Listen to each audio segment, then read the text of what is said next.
Picture this. Fresh out of high school, you cross paths with your soulmate in the most unexpected setting, cosmetology school. A fast and passionate romance blossoms into marriage, and your honeymoon feels like the start of forever. But in a cruel and unforeseen turn, paradise transforms into your tragic final chapter. Now, let's get into this case for today. As usual, there are several people that I want to introduce you to, maybe more people in this case than many others, but I want to start with Yolanda Cerrillo. In 2002, she was 28 years old, and she was a single mom living in Miami, Florida. I'm sure most of you have heard of Miami, but I still want to paint a picture of where these events took place. And Miami is the party capital of South Florida. There's great weather year-round. It's perfect for spending time at the beach. It's full of beautiful people with, hot bodies and pool parties. It's an exciting place, and it has a great nightlife. There's a part of Miami called South Beach, and it's full of hotels and bars that line the beach. There's really no end to the fun. It's all about being gorgeous and having the time of your life, hooking up, hanging out, and leaving your worries behind you. You'll see people in designer outfits, foreign cars, and perfect bodies, whether they're surgically enhanced or due to hours in the gym.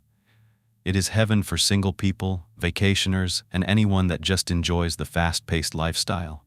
As a matter of fact, some of the bars don't even close until the sun comes up, so you will be leaving the club and driving or walking past people on their way to work. Yolanda wasn't living in the heart of Miami Beach. She lived a more laid-back lifestyle. She was more on the quiet side. She was pretty, had big brown eyes, dark hair, and was shy and down to earth. She was doing her best to be a good mom to her little girl. She was already over the party life. She was conservative and ready to find a husband to settle down with, and she finally found the one, her boyfriend, Michel Escoto. It was cool because they were friends first and they got along really well. Eventually, things just naturally progressed into a romantic relationship. They met because they were both going to school for computer technology. Michel had plans to start a very lucrative career in tech. He's everything Yolanda has always wanted, and he's what a lot of women have always wanted. He's quite a looker, 6 feet tall, handsome, takes care of himself, charming, smart, ambitious. He's a catch, and Yolanda caught him. They do also say opposites attract, and they were definitely opposites. Michel is outgoing, likes to drink, be the life of the party, adventurous, romantic, fast-paced, and an excitement seeker. Maybe people with his personality type find comfort and stability with someone like Yolanda. He doesn't have to worry about her doing anything devious, but that's kind of his nature. However, at this point in his life, he's kind of tamed that beast. He's 30 years old and has shown Yolanda that he's serious about settling down. The couple had been living together for over a year, sharing each other's lives, and he's even somewhat of a stand-in father figure to her child. A family man that dotes on Yolanda and is committed to the relationship. Things are going really well. There's just one thing that Michel isn't quite content with. He wants to do more in his life. He wants a better career, and one day he dreams of opening his own business. He frequently shares these goals with Yolanda, and she fully supports him. She wants him to be happy and thrive, especially because it means that they will thrive. That's important to Yolanda because she wants to marry Michel. They discussed their future, and Michel had promised that once he's making the big bucks, they'd have the life that they both dreamed of. So Michel starts to brainstorm different industries that he could work in, and with all the beautiful people in Miami, there was no lack of beauty salons, aesthetic med spas, and surgery centers. After thinking about it and the talents that he already had, he decided to look into cosmetology. He was already good at cutting hair, and he was confident that he could learn more of the business aspect and then open his own salon. It would be great if just anyone could go right into styling, but Florida has strict rules when it comes to anything dealing with people's services. There's actually a Florida Cosmetology Act. You need a license to work in the beauty industry in Florida. So Michel finds a school nearby called LaBelle Beauty Academy and decides to enroll. It still exists today and is in the 8th Street Shopping Center. Right here I'm going to show you a picture on Google Maps. On the website it says created to create. They have flexible schedules, affordable payment plans, financial aid for people that qualify, and endless opportunities. This sounded perfect to Michel. The schedules are anywhere from Monday through Friday, 9 a.m. to 3 p.m., like a full-time job, or going in the evening from 6 p.m. to 10 p.m. Yolanda is expecting that Michel would be gone a lot, and she was okay with that, because it was important for him to reach his goals. Sometimes you do have to make compromises and sacrifices in relationships for the good of the whole relationship and for one another. So Michel starts classes in February of 2002, and he's a big fish in a small pond because he's one of the very few men, straight men at that, attending the beauty school. Of course, beauty school tends to attract beautiful people or people who want to look their best, so he is surrounded by beautiful women. Not just that, but young, beautiful women. He is in his element, to say the very least. If you know anything about cosmetology school, you are there to practice your craft on fellow students. That means hands-on experience. Michel was really enjoying beauty school, and maybe it was because of what he was learning, or maybe it was because of all the attention he was getting from a number of women he was surrounded by. He was charming. He was definitely the type of guy who wasn't shy about holding back and complimenting women. He's a ladies' man. He compliments them from their head to their toes. "Oh, your hair looks great. I love your style. What a beautiful dress, gorgeous eyes," and the list goes on. There's another thing that I want to mention about going back to school in your 30s, as opposed to starting school in your 20s. It's like you have this new lease on life. Everything's exciting again. It's reminiscent of your younger days. A lot of people get really into this new life they start to experience, especially if they're getting attention from people younger than them. And there was just a lot of temptation around Michel. As much as he was committed to Yolanda, he started to be very tempted, especially when he met a beautiful 21-year-old young woman named Wendy Trapaga. I'm going to introduce you to her in just a moment. But as Michel was focusing on school, Yolanda had no idea that he was flirting and being inappropriate in a lot of ways, doing things that she wouldn't exactly approve of while he was away from home. The fact is, he would come home every night to her and have their normal family life together.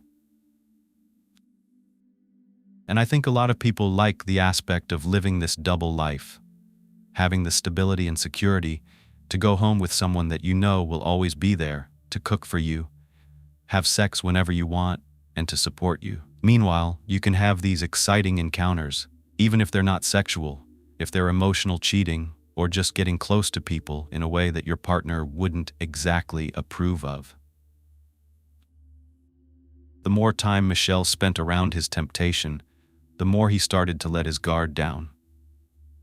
But there's something you have to know about him to understand everything that happens going forward.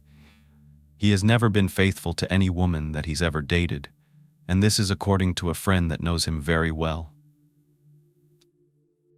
As a matter of fact, Michel would brag about the fact that he slept with over 300 women. I don't know if this is true, but a person who brags or uses that as a bragging point, I am judging him here. Yes, I can imagine what kind of guy he is. He also drove a red Ducati motorcycle, and he would drive it up to the beauty school and park outside, take off his helmet. But you know what? Maybe he hadn't found the one yet. I think that all of us can say that we've maybe done things that people wouldn't approve of when it comes to romantic relationships. And as you get older, there's also a sense that you don't have a lot of time to find someone that you're actually extremely genuinely happy with, like that perfect person for you. And in that case, you are more likely to end a relationship because of the prospect of having a happier life for the rest of your life. That could have been what Michel was facing at this moment, because he's starting to develop an attraction to Wendy. And I want to tell you all about Wendy now, because she wasn't hard to love. She was very lovable, very charismatic and beautiful, probably one of the most beautiful women that Michel had ever laid eyes on. She's absolutely gorgeous, and she had a personality to match. She was model beautiful, but she didn't have a pretentious attitude. She was humble. And I think it was because of her upbringing and her childhood. So I want to go back to April 29th, 1981.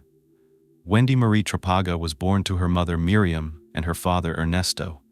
Her mom was from Colombia and she moved to the United States in 1979.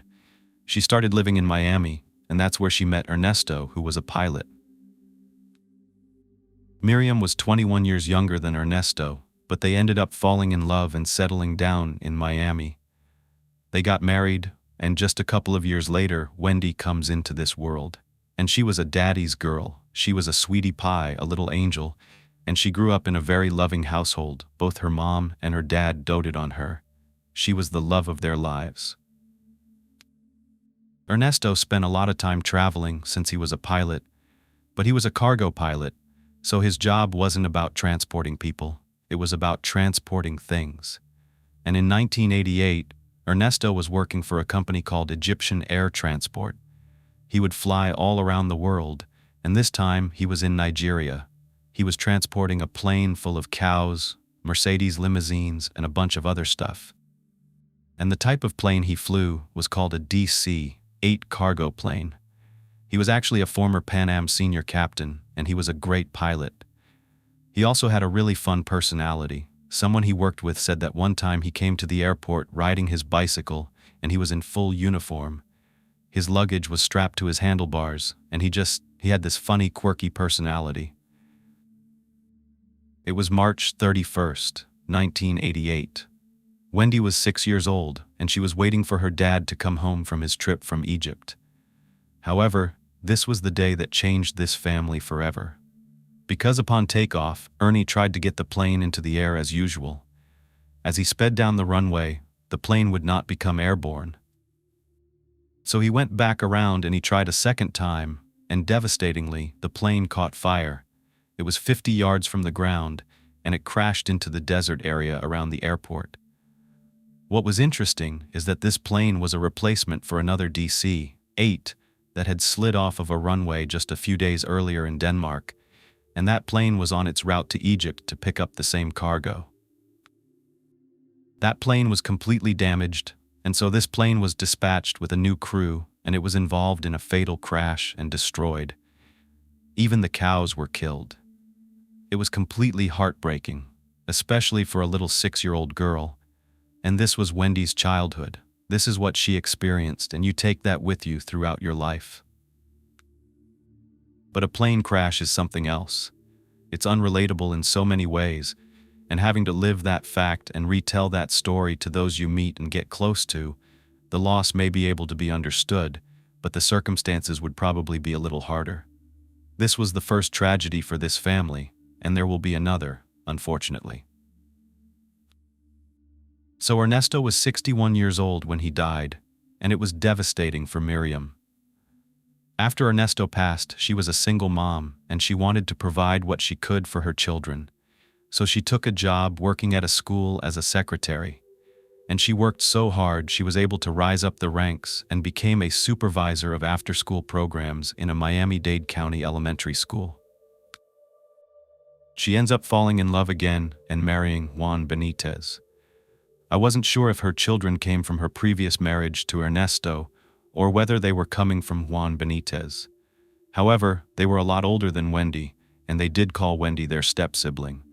I'm assuming that those children are from her new marriage. It doesn't matter because Wendy wasn't seen as a stepchild, maybe by definition, but they treated her like a blood or biological relative. They were there to step in and raise Wendy, especially her sister Rita. Rita was like a second mother. She was there to teach Wendy everything, and her siblings absolutely adored her because, like I said, she was easy to love. Another thing is they doted on her a lot. It's kind of like she got some extra love because of what happened to her father. And that's okay. Sometimes people need extra love. Their emotions are hard for them to deal with, and they harbor that fear of loss.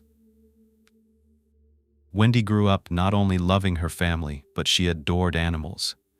It didn't matter what kind of animal. It could be a bunny, a puppy, kittens. She loved rescuing animals that were hurt and nursing them back to health. And as a matter of fact, she dreamed of becoming a vet. Unfortunately, she had very bad allergies, and it made it really hard for her to be around animals. Her sister still tried to encourage her to keep going, especially throughout her teens and her high school years. But because of who she was and how pretty she was, she gravitated towards another passion that she had, and that was fashion and beauty. She was the epitome of beauty, with these dark brown eyes and this long, beautiful hair and a smile that just radiated. There was no denying that when she walked into a room, the eyes were on her. The thing about Wendy is that she wasn't full of herself. She wasn't up on some high horse. She was humble and she cared about others.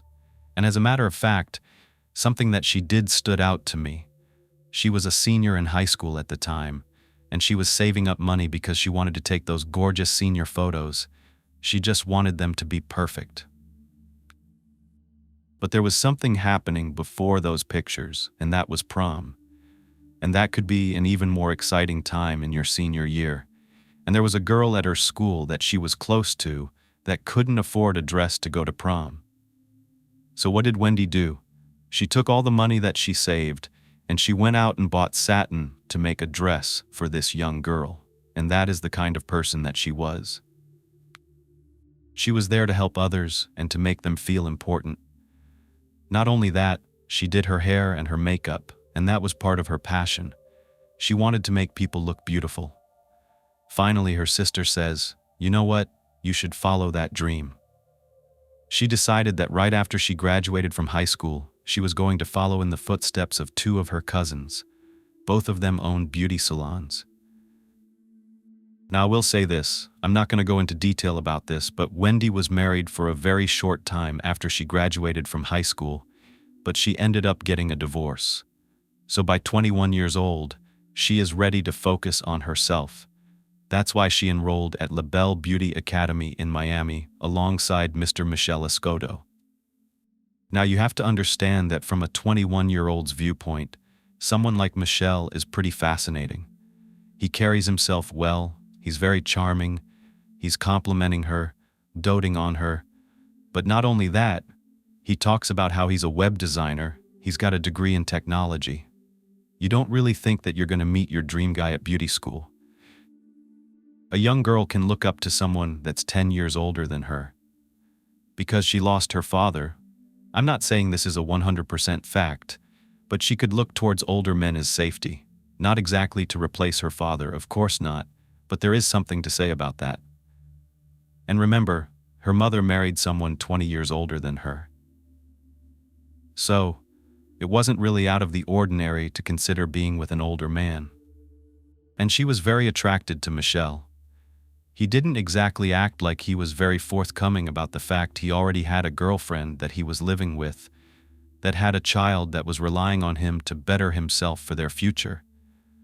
Instead, he was spending a lot of time with Wendy in class, and he would act different depending on how different women were. For example, with Wendy, he was sensitive, soft-spoken, but there was also this bad boy style about him. He would roll up on his motorcycle, he had this exciting personality, and since Wendy was younger, she sort of matched that vibe. She was out there looking to have a good time, and they just clicked together. He was spending more and more time at school, and Yolanda thought he was working really hard. But instead, he's carrying on. At first, an emotional affair, and then a physical affair with Wendy. They had sexual chemistry, they couldn't keep their hands off of each other. They were hooking up at the school, they were going places to hook up together. All the while, Yolanda is sitting at home wondering where Michel was, because it started to become a very regular thing that he wasn't coming home, even after the time that the classes got out. So she starts wondering what is going on. He had been dating Yolanda for over 2 years. The thing that she didn't know was that this wasn't the first time Michel had done this. He had always had women on the side this whole time. I don't know how he kept these secrets, but one of these women that he was seeing was even paying for the classes he was taking at beauty school. He couldn't wait to leave in the mornings to run away from Yolanda and into Wendy's arms. It was almost as if he found a younger version of Yolanda. But there was something else, something that was different about Wendy, something that he could confide in her about, something she didn't judge. It was almost as though he was allowed to be himself, and this was all revolving around something he enjoyed sexually. Not only did he have a huge sexual appetite that seemed like it could never be satisfied, and Wendy seemed to match that, which is why they had such a magnetic relationship. They just fit together with their sexual desires and their frequency and the intensity. But it went one step further.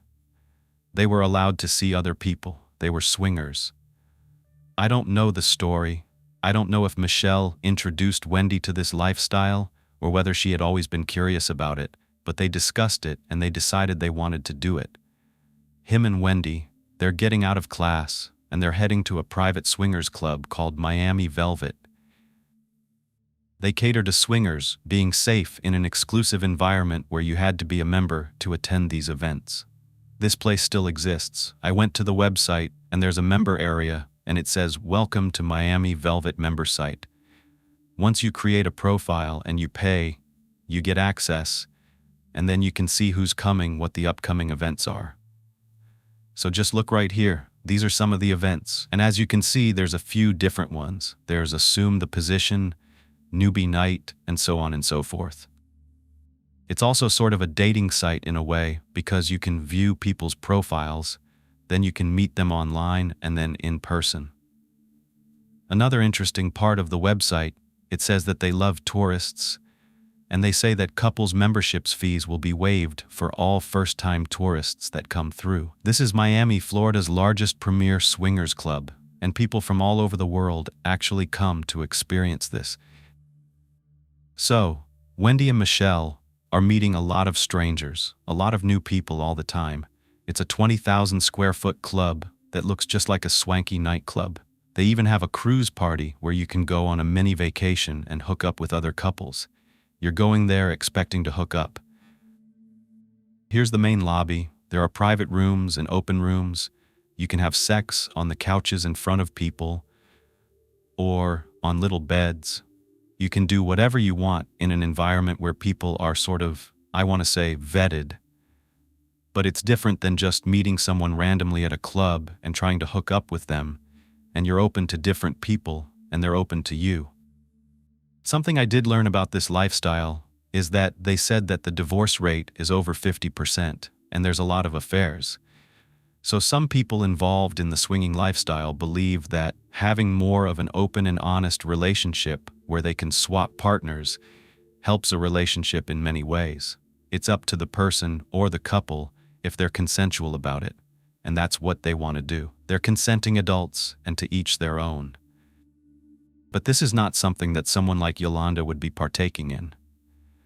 Wendy, either to please Michel because she liked him so much or because she was genuinely interested in it, went along with this lifestyle. All the while, Wendy doesn't know about Yolanda either, so she thinks she's met this really fun guy showing her the time of her life, maybe opening her eyes to new things sexually. And somehow he's living this double, maybe triple or quadruple life because he's also got other women on the side. It's just a lot for me to take in because somehow he's able to juggle all this plus school. He has a friend he confides in, Ramon, and he talked about how Michel considered women as sexual conquests. And in the beginning, that's all Wendy was. She was just a young girl that he was flirting with and wanted to have sex with, and that was that. But as time went on, Ramon said that they were like high school sweethearts. It was like they were inseparable. There was this chemistry that you could just feel, and Michel was falling in love. The thing that he really liked about Wendy, according to Ramon, was that she wasn't pressuring him. She wasn't asking him to marry her or put pressure on him that he had to do things a certain way. That might have been because she was young, or maybe because she had already been in a marriage, and she just wasn't looking for that at the time. But Yolanda starts to get the sense that something isn't right. You can feel when your partner is pulling away. They become distant. They're not doting on you as much. They're not talking to you about their day. They're not even talking about their problems, their wins, their losses, or just their feelings. They sort of become more withdrawn. Sometimes they're irritable with you, and Yolanda was feeling pretty sad about the whole thing. She assumed this was a time for them to be happy as a couple and move forward. But now, it just seemed like they were moving backwards in their relationship. She starts to become a little more determined to find out exactly what's going on. Even though Wendy's not putting much pressure on Michel, a couple of months went by and she did kind of want to know where the relationship was going. They're not showing people at beauty school that they're together. He's not taking her out on dates during the daytime. She's probably feeling like just a hookup, and that can make you think, what's going on here? Is he going to commit, or are we just going to be hooking up for the rest of this relationship? They're in school together, they have to see each other every day, and that can put you in an awkward position. So I understand why Wendy may have wanted an answer, and this could apply to anyone, but there's something about possessing the manual to be able to say, he's mine. And so the girls at beauty school would stop flirting, and I understand that feeling. You want to claim what's yours, you want to flaunt it around and be proud of it. On the other hand, at home, Yolanda is becoming more like a roommate. They're like two ships passing in the night. They're not passionate, they're not romantic, and it is just totally fizzled out. But Yolanda is holding on as much as she can. She's putting even more pressure on Michel to kind of fess up to what's going on because she has a sneaking suspicion, and she's right, that he's cheating. She wants to know where he's going, so she starts asking him every time, "Why aren't you going home? Where are you?" She's calling him, he's not answering, and it's too much for him to handle. He begins to break. He doesn't want this relationship anymore. He's determined to break up with Yolanda. He's in love with Wendy, and he wants to be with her. So in August of 2002, Michel decides to break up with Yolanda, but of course he doesn't say why. When you're in that position, it's hard, it's awkward. Even if you are the type of guy that's cheating and sneaking around and lying, you want to let the person down easily. So he doesn't give her an answer.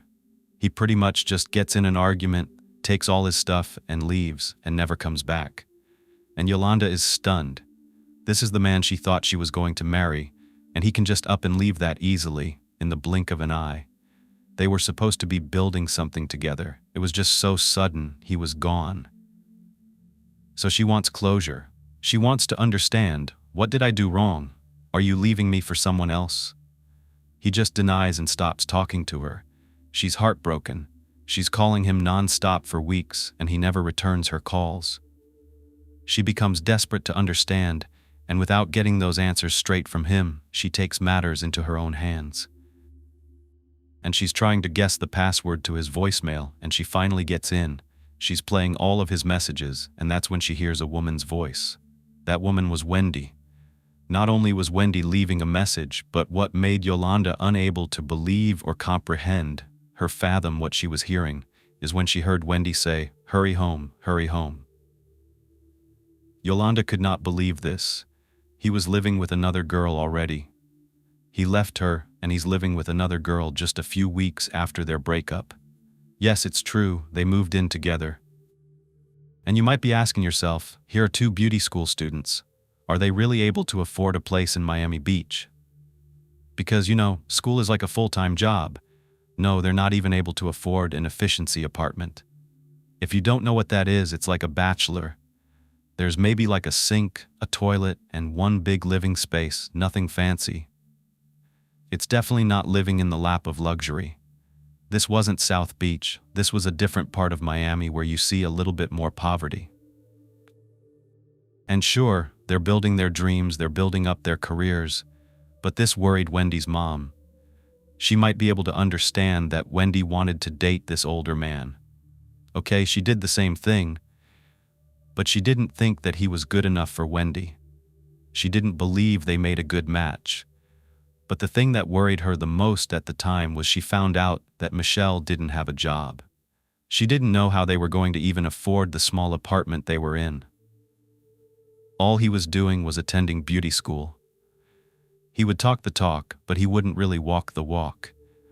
And it could take 2 years or 3 years until he graduated. So, Miriam just thought this was too fast for them, and they needed to slow down. There was no rush. Why did they have to move in together, especially right away? Because Wendy had been living with her mom and stepdad. She was in a secure and safe environment. She didn't have to pay rent. She could come and go as she pleased. So why then was there something even more worrisome? She found out they didn't even have furniture. And there's nothing lavish or luxurious about sleeping on the cold floor of your apartment. Wendy's family couldn't see the appeal, but they realized that she had a helpful heart. She had been like that since a very young age, and it wasn't like she thought that Michel was a project boyfriend, but it was as though she wanted to be part of his dreams, to feel that she was building something with him. So, Miriam really didn't want to judge her too harshly, and her daughter was an adult, so she could do whatever she wanted, but she cared about Wendy and she wanted the best for her. But it seemed like they were passionate about the same things. And she could envision that her daughter thought they were going to open this business together. They'd be working side by side, they're going to grow as a couple, in all the other things you think about as a young girl. They're going to get married, have babies together, live happily ever after. But something that Wendy and her family and other people started to notice was that Wendy was frugal. She saved her money, she knew how to make her own clothing, she would wear second-hand items. But her boyfriend, Michel, he was always spending money. And where was he getting it from? Well, you know that he's seeing other women. One of those women is paying for his lifestyle, and they're probably paying for his rent. All the while, Wendy has no idea where the money is coming from. She probably thinks maybe he has a side job doing things on the computer for technology, or maybe he has savings because he's a 30-year-old man. But Wendy was naive. Wendy is even practicing her hair coloring skills on Michel. Here's a picture. She bleached his dark hair, platinum blonde, for the summer.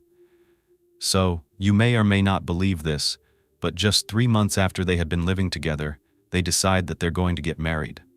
Yeah, and Wendy's mom, she wasn't going to hold back this time. She couldn't believe it. Wendy had already done this before, and she had been divorced. She rushed into things, and now she's doing it again. But being the type of woman Miriam was, as much as she wished that Wendy had fallen in love with someone else, she loved her daughter. She wanted to support her. So she didn't say anything. She couldn't say anything. But it was obvious that she was not happy. She did not approve of Michel. And while I was researching this, I was under the impression, just like Wendy's family, that there was going to be this engagement period where they spend time planning their wedding. Because her first wedding, it was beautiful. It was at a church. She had the beautiful white dress. Everything was like a fairy tale. But that's not exactly what Wendy and Michel planned. Remember, they don't even have enough money to buy furniture, so how in the world are they going to afford a wedding? Well, they're not. They decide that in October of 2002, they're going to go down to City Hall and get married. That's it. No beautiful ceremony, nothing like that. And Miriam is now pressing Wendy about why she needs to rush into this, and that's when Wendy drops a bombshell on her mom. She tells her that she's pregnant. Now there's mixed emotions in this moment because on one hand, you want so much to go right for your daughter. You want the best life possible for her. On the other hand, you're going to be a grandma. You know you're going to love that child no matter what because you love your own daughter. And you don't want to be disappointed.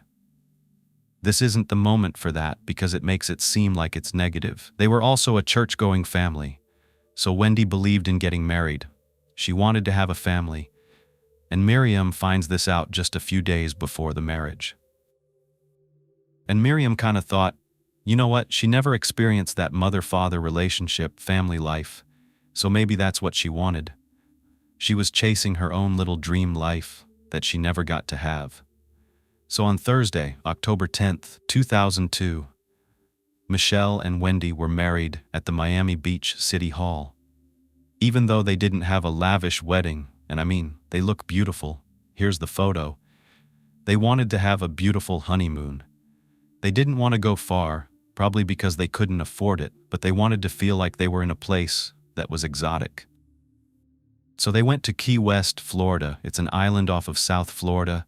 It's about 90 miles from Cuba, and it's known for their cute little pastel-colored conch-style homes, scuba diving. It's a great vacation destination. It's also very romantic. It's the perfect place for a honeymoon. It's around a 3 or 4 hour drive. So they set out on Friday, October 11th, just a day after their marriage. They planned to be gone the entire weekend and come back to Miami by Sunday evening. Wendy saw her mom before the trip. She gives her a hug goodbye, and her mom says be safe, and Wendy says she'll be back by Sunday.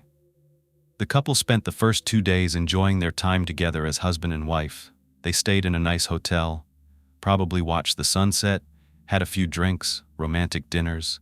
By Sunday, October 13th, as planned, they were headed back to Miami, but they weren't ready to let the fun end. They still wanted to celebrate, so Michel decides to get a fancy hotel suite at the Miami Executive Hotel that night. This hotel is known for romantic-themed rooms called fantasy suites. Of course, I'm going to show you.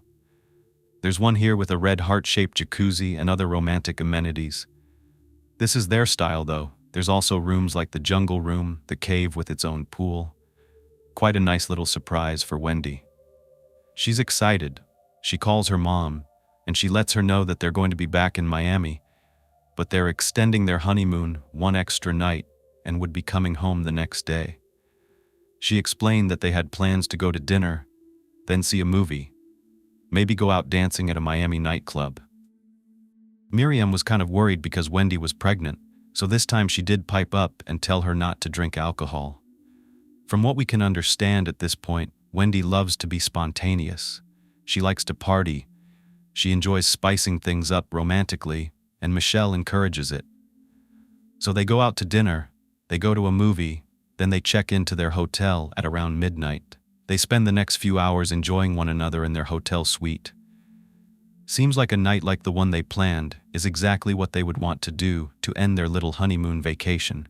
Except they're not in the comfort and safe zone of their swingers club. They're on the town, surrounded by strangers, consuming alcohol, getting a bit wild. And maybe this was a big mistake. Maybe they should have just gone home, because this would be Wendy's the last night on Earth. She just didn't know that yet. It's around 5:30 on Monday morning. Miriam is woken up by the sound of her phone ringing. It startled her, and when she looked at the clock and realized how early it was in the morning, her heart sank.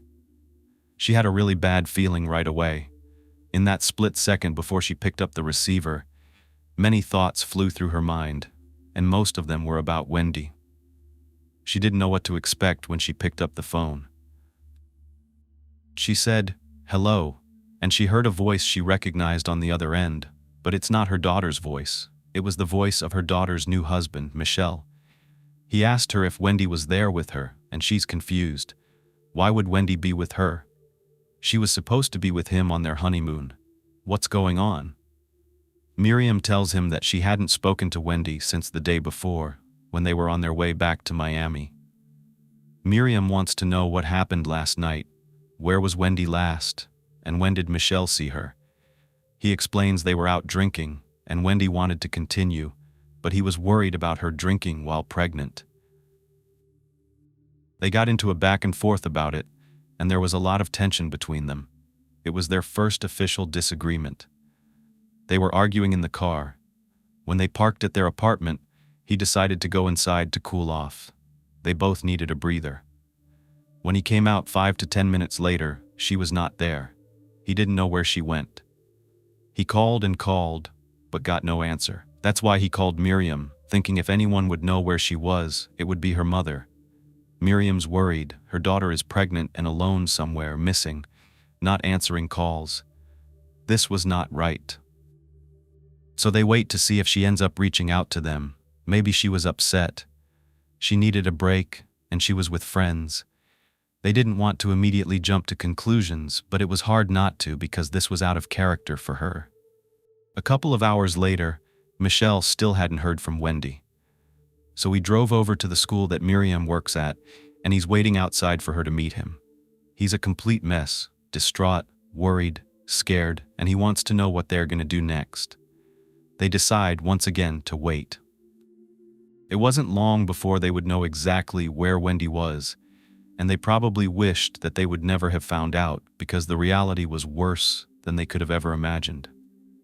Backing up the timeline here, at 6 a.m., Miami-Dade police receive a phone call from a sanitation worker. He was doing his routine rounds in a commercial warehouse lot in northwest Dade County when he saw something odd on the ground of the parking lot between two vehicles. It looked out of place, and as he approached to take a closer look, he realized he was looking at a dead body. In response, the police quickly send out two homicide detectives, Maria Medeiros and Gus Baez. When they got to the scene, police had already taped off the entire area where the vehicles are. As they walked up, they saw the body of a woman wearing a blue party dress. She was lying on her stomach in a pool of blood, and this was a gruesome scene. Upon their initial investigation, they noticed blood spatter on a vehicle, and they took note of that. They thought the crime had been committed right there in the parking lot. They still weren't sure what the cause of death was, because no one could move the body until the crime scene technicians arrived with the medical examiner.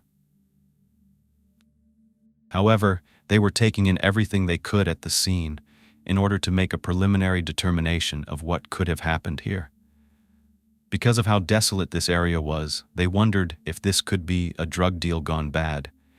This area was known to be a meeting place for those types of transactions, or it could be a robbery. With the way the woman was dressed, she could have been a target for thieves, and perhaps it went from bad to worse. They tried to think of where a woman would have been dressed like this. A club, maybe? So they got to thinking about tourists and other people that she could have come in contact with. Could she have been taken by force and forced against her will to have intercourse with someone? These were all working theories. This is not the safest place for a woman to be roaming around by herself. The CSI team arrives, and that is when the detectives get a shock that they were not expecting. As though the scene wasn't shocking enough, when they turn the woman over onto her back, they're staring at a body without a face. Her face was beaten to the point it was no longer recognizable. She had wounds all over her neck as well, and with the amount of injuries that she sustained, they knew that this was not from someone's fists.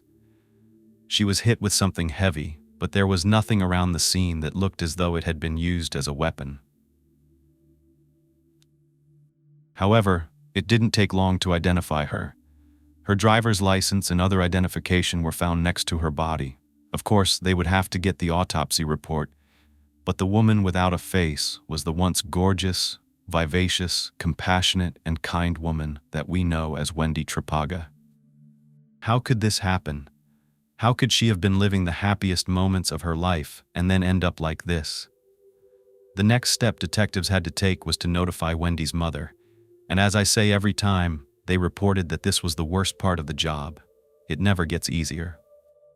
And when they told her, Miriam was out of her mind with grief, with sadness, and shock. She was bawling. She had lost her husband tragically, and now their daughter just ripped out of her life in the blink of an eye. The detectives spend time with Miriam, consoling her and being there for her. But what they really needed was to gain insight into who her daughter was and what she was doing before she was killed. Miriam said that when Wendy called on Sunday evening, she sounded just fine. She was happy, excited to be on her honeymoon, and nothing seemed out of the ordinary. As detectives are talking to Miriam, her phone rings. She answered it, and it's Michel calling again, asking if she had heard from Wendy. Miriam can't speak.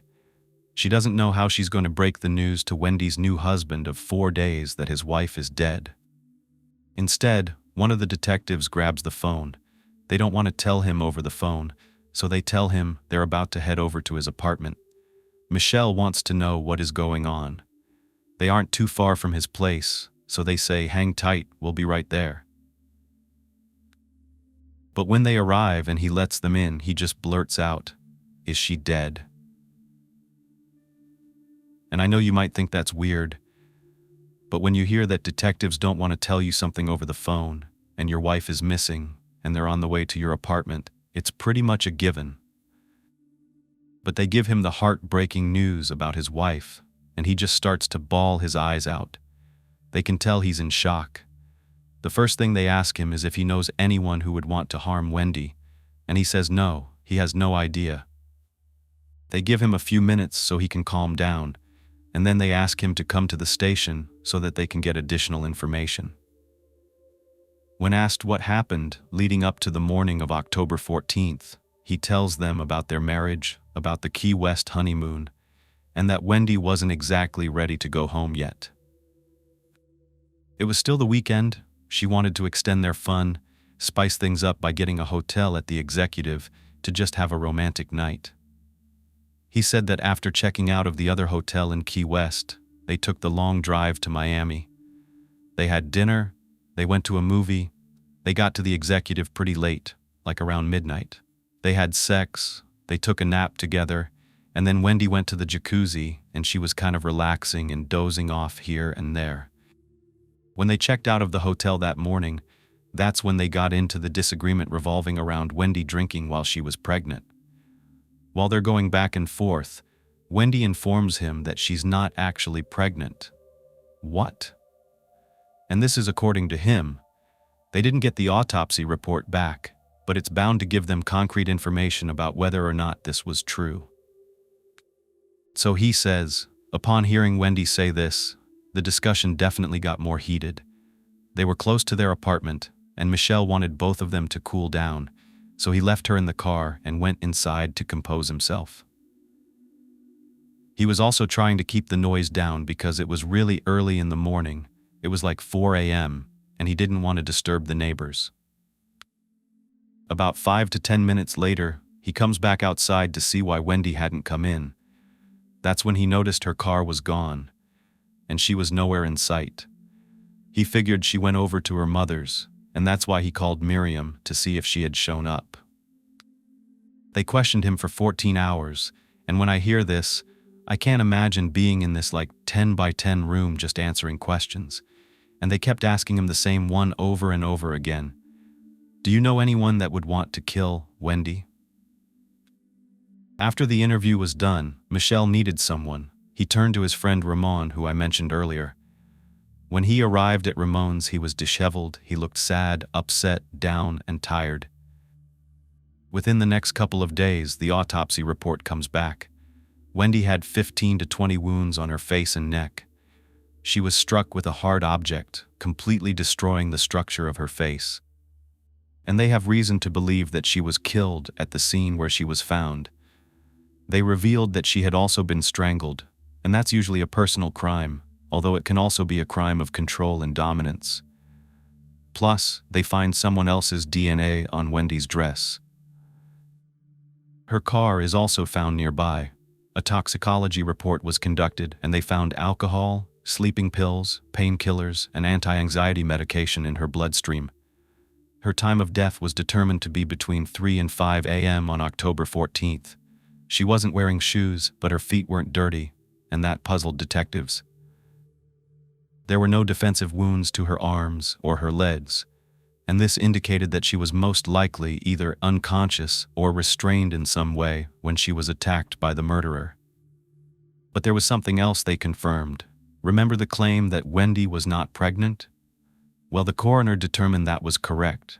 Wendy was not pregnant at the time of her death.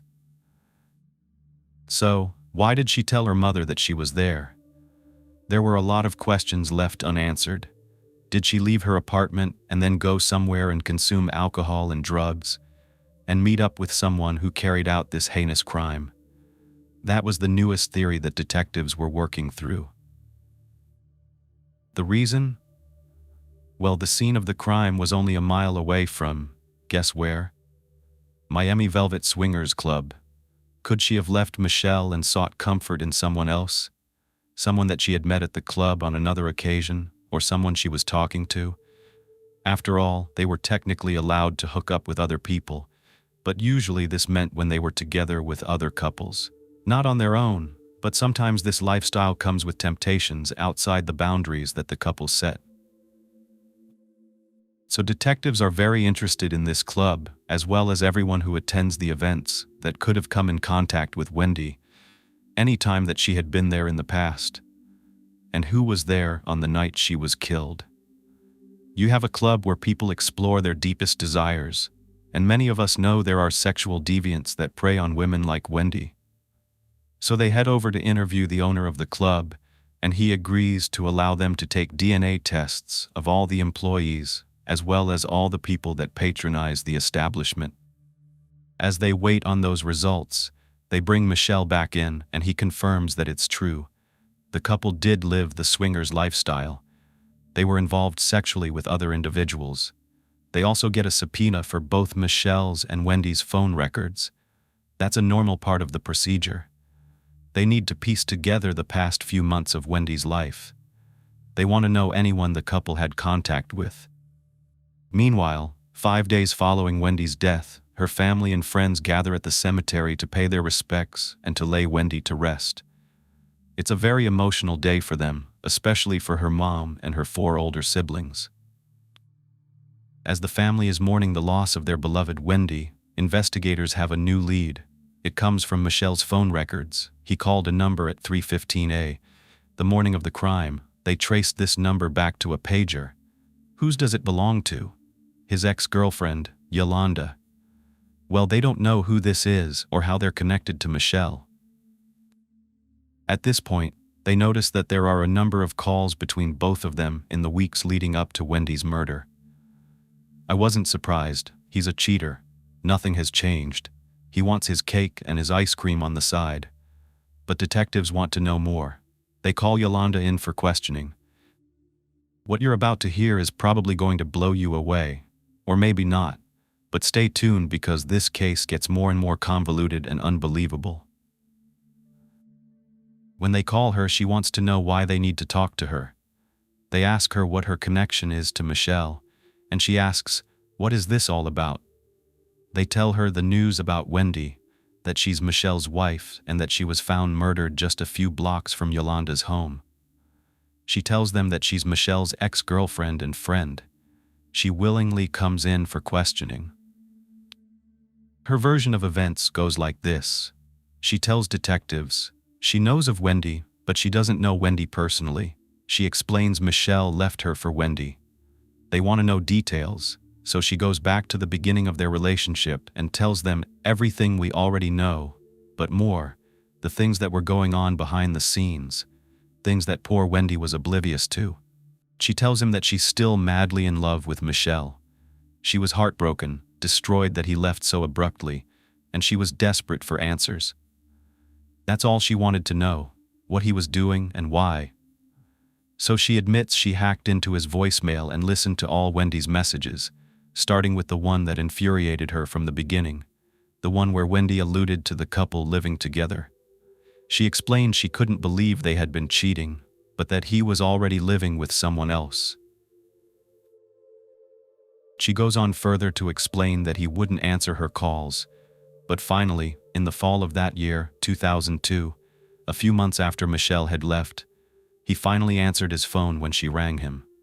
And when he picked up, she just blurted out questions that she wanted answers to. And Michel admitted he was seeing another woman. But he swore, according to Yolanda, that he wasn't in love with Wendy. Now these are Yolanda's words and her version of how things played out, but by all of their accounts, Michel was very much in love with Wendy. So did Yolanda have a reason to lie? Yolanda insists that Michel told her that he was actually still in love with her and that he was thinking of getting back together. Then why was he carrying on and advancing his relationship with Wendy? Was he that much of a cheater that he would just string all these women along? Well, he was, and Yolanda said she believed him. She was so desperate to get him back into her life that she began talking to him every day in hopes that she could rekindle their love. She forgave him. She just wanted him back, no matter what it took. He talked about being able to start his own business soon, and soon enough, Michel was actually meeting up with Yolanda and carrying on his usual double life. She was also giving him money. They asked Yolanda when she and Michel hung out last, and she says, "Oh, it was just a few days ago." So they asked, what was that meetup all about? And she told them that he actually asked her to watch his dogs that weekend. They pressed her, asking if she knew he was married because it sounded kind of confusing. Yolanda couldn't possibly believe that Michel was going to get back with her if he was literally married to another woman. They think that she's lying to them. They asked her where she was that weekend, with an emphasis on what she was doing the morning the crime occurred. The proximity to the crime scene was very suspicious to investigators. She said she was at home. They asked her, "Well, can anyone confirm this?" And she said her family was staying with her. They could vouch for her whereabouts. They asked her if she got a page from Michel at 3 a.m. on October 14th, the morning Wendy was found dead, and she admits she did, but she never responded because she was taking care of her sick daughter. Michel knew that her daughter was sick, and the whole weekend he had been checking in on her and Yolanda in case they needed anything. Oh, he's such a nice guy, right? They check out her alibi and it seems legit. After that, they let Yolanda go. She can't help them with anything else at this point, but they're very interested in digging deeper into who Yolanda was. They're kind of at a dead end because they don't have any concrete evidence. There's no conclusive DNA linking anyone to the crime, no fingerprints, no surveillance footage, no weapon, nothing. The killer could be anyone, and they could be long gone from Miami at this point. So they turn to Ramon. To sum up his opinion of Yolanda, he says she isn't a good person, she was drama, and he didn't really care for her from the beginning. Another clue is discovered at this point in the investigation. They get word that something's missing from Wendy's trunk, a tire iron. Yes, a tire iron, a heavy object that could certainly cause the injuries that Wendy sustained. They're pretty sure that that's the murder weapon, but where is it? Now they know someone either brought Wendy to the warehouse parking lot unconscious or by force, or she willingly drove there but was forced out of her car and killed with an item that was readily available in the moment. So was this planned, or was this a crime of passion that happened out of nowhere, with the killer grabbing anything they could to harm Wendy? Not only that, as the investigation went deeper into Yolanda and Michel's affair, they found out Michel made a number of calls to Yolanda in the hours leading up to the murder. And get this, one of these calls was a block away from the crime scene. They begin to piece together a theory. Maybe Michel's story checks out, but there's something missing. Maybe he did get into a heated argument when he found out that Wendy was lying about being pregnant. Why would she do this? Maybe to get Michel to agree to a quick wedding, to get him to commit. And then, when Michel learned of this fact, he got enraged. He drove her to that parking lot and he beat her to death. But they don't have any evidence to link him to the crime. They'd have to find a way to prove that this was true. About 2 months following Wendy's murder, something Michel does piques investigators' interest enough to make him their prime suspect. He tried to collect a life insurance policy that was taken out on Wendy's life. However, the insurance company refuses to grant him the funds. Is this suspicious? Yes, but it doesn't mean he murdered Wendy. Many couples take out life insurance policies. But they need to know more. They turn back to Wendy's family and they ask, "Did you know about the life insurance?" And it turns out Miriam was aware of it. She told them that she thought it was weird they had no children and they rushed into marriage, and now they've got life insurance. But what was really mind-blowing was the amount, $1 million. Now investigators realize Michel had 1 million reasons to want his new bride dead. Miriam also explains that she never had a good feeling about Michel. He had a temper, he was arrogant, and she had actually seen him get angry and throw his motorcycle helmet to the ground. This wasn't even over anything extreme. It was a normal, everyday inconvenience, and he made it into something more. She witnessed her sweet, innocent daughter just standing there, stunned, because Wendy didn't witness that type of anger, and she didn't know how to respond. She loved Michel, so she let it go. Investigators go back and they dig even deeper. They find out Michel had more secrets, and they weren't just about other affairs. He had a criminal record. Several years before, he was arrested and charged for armed robbery. He went into a pharmacy and he tried to get the employees to hand over whatever was in the register, as well as prescription medications and anything else he could get his hands on. In addition to those charges, he had a concealed weapons charge and another one for fleeing from officers. Was he hiding something else? Something even more sinister? The murder of his own wife? That's what investigators are getting closer and closer to finding out. Before they can bring the law down on Mr. Michel Escoto, he brings the law down upon the insurance company. He sues them. That's right, he's used to getting his way, and when this company wouldn't comply, well, he took matters into his own hands. But when his family found out, they joined with the insurance company in a civil suit to block Michel from receiving a dime. They believed he killed Wendy, and they're going to do anything they can to stop this man from thriving. I would do the same thing. Money can make people do crazy things, like bring a lawsuit against an insurance company. But does it mean that he did away with the supposed love of his life for money? Not necessarily. There wasn't proof. Besides, they both took out million-dollar life insurance policies on one another. If he was truly grieving her loss, couldn't he believe it would be unfair to lose what he believed he bargained for before her death, with her consent, as though it was a wish that she had for him in case anything happened to her, for better or worse? But why Wendy and not Yolanda or any of the other women that he was seeing? They were all alive and well. And to top it off, if he was guilty, would he really be so overtly bold to implicate himself by bringing such a public lawsuit? Wendy's family said, yeah, because he's that narcissistic. As the lawsuit is pending, time is going by, there still was no justice done for Wendy. A year after her death, a tribute to Wendy appeared in the Miami Herald newspaper, written on behalf of her family, and I want to read it to you. Wendy, you were such a beautiful gift to this world, and now, 1 year after your senseless death, we realize how the memory of you is so deeply etched into our hearts. Your name is synonymous with love, compassion, altruism, and hope. You were known as a daughter, sister, aunt, niece, granddaughter, and true friend. In your wake, you leave a huge void that can only be partially filled with warm remembrance from the many lives you have touched. Your existence will never be forgotten. We are consoled only in knowing that you are now with God and with your beloved Poppy, whom you missed so greatly. May you rest peacefully, sweet Wendy. Now, I need to take you back to the civil suit, with MetLife Insurance being sued by Michel. Now you see, in order to collect the money, he has to tell his version of what happened to his wife under oath in a deposition, and I happen to have part of that deposition video.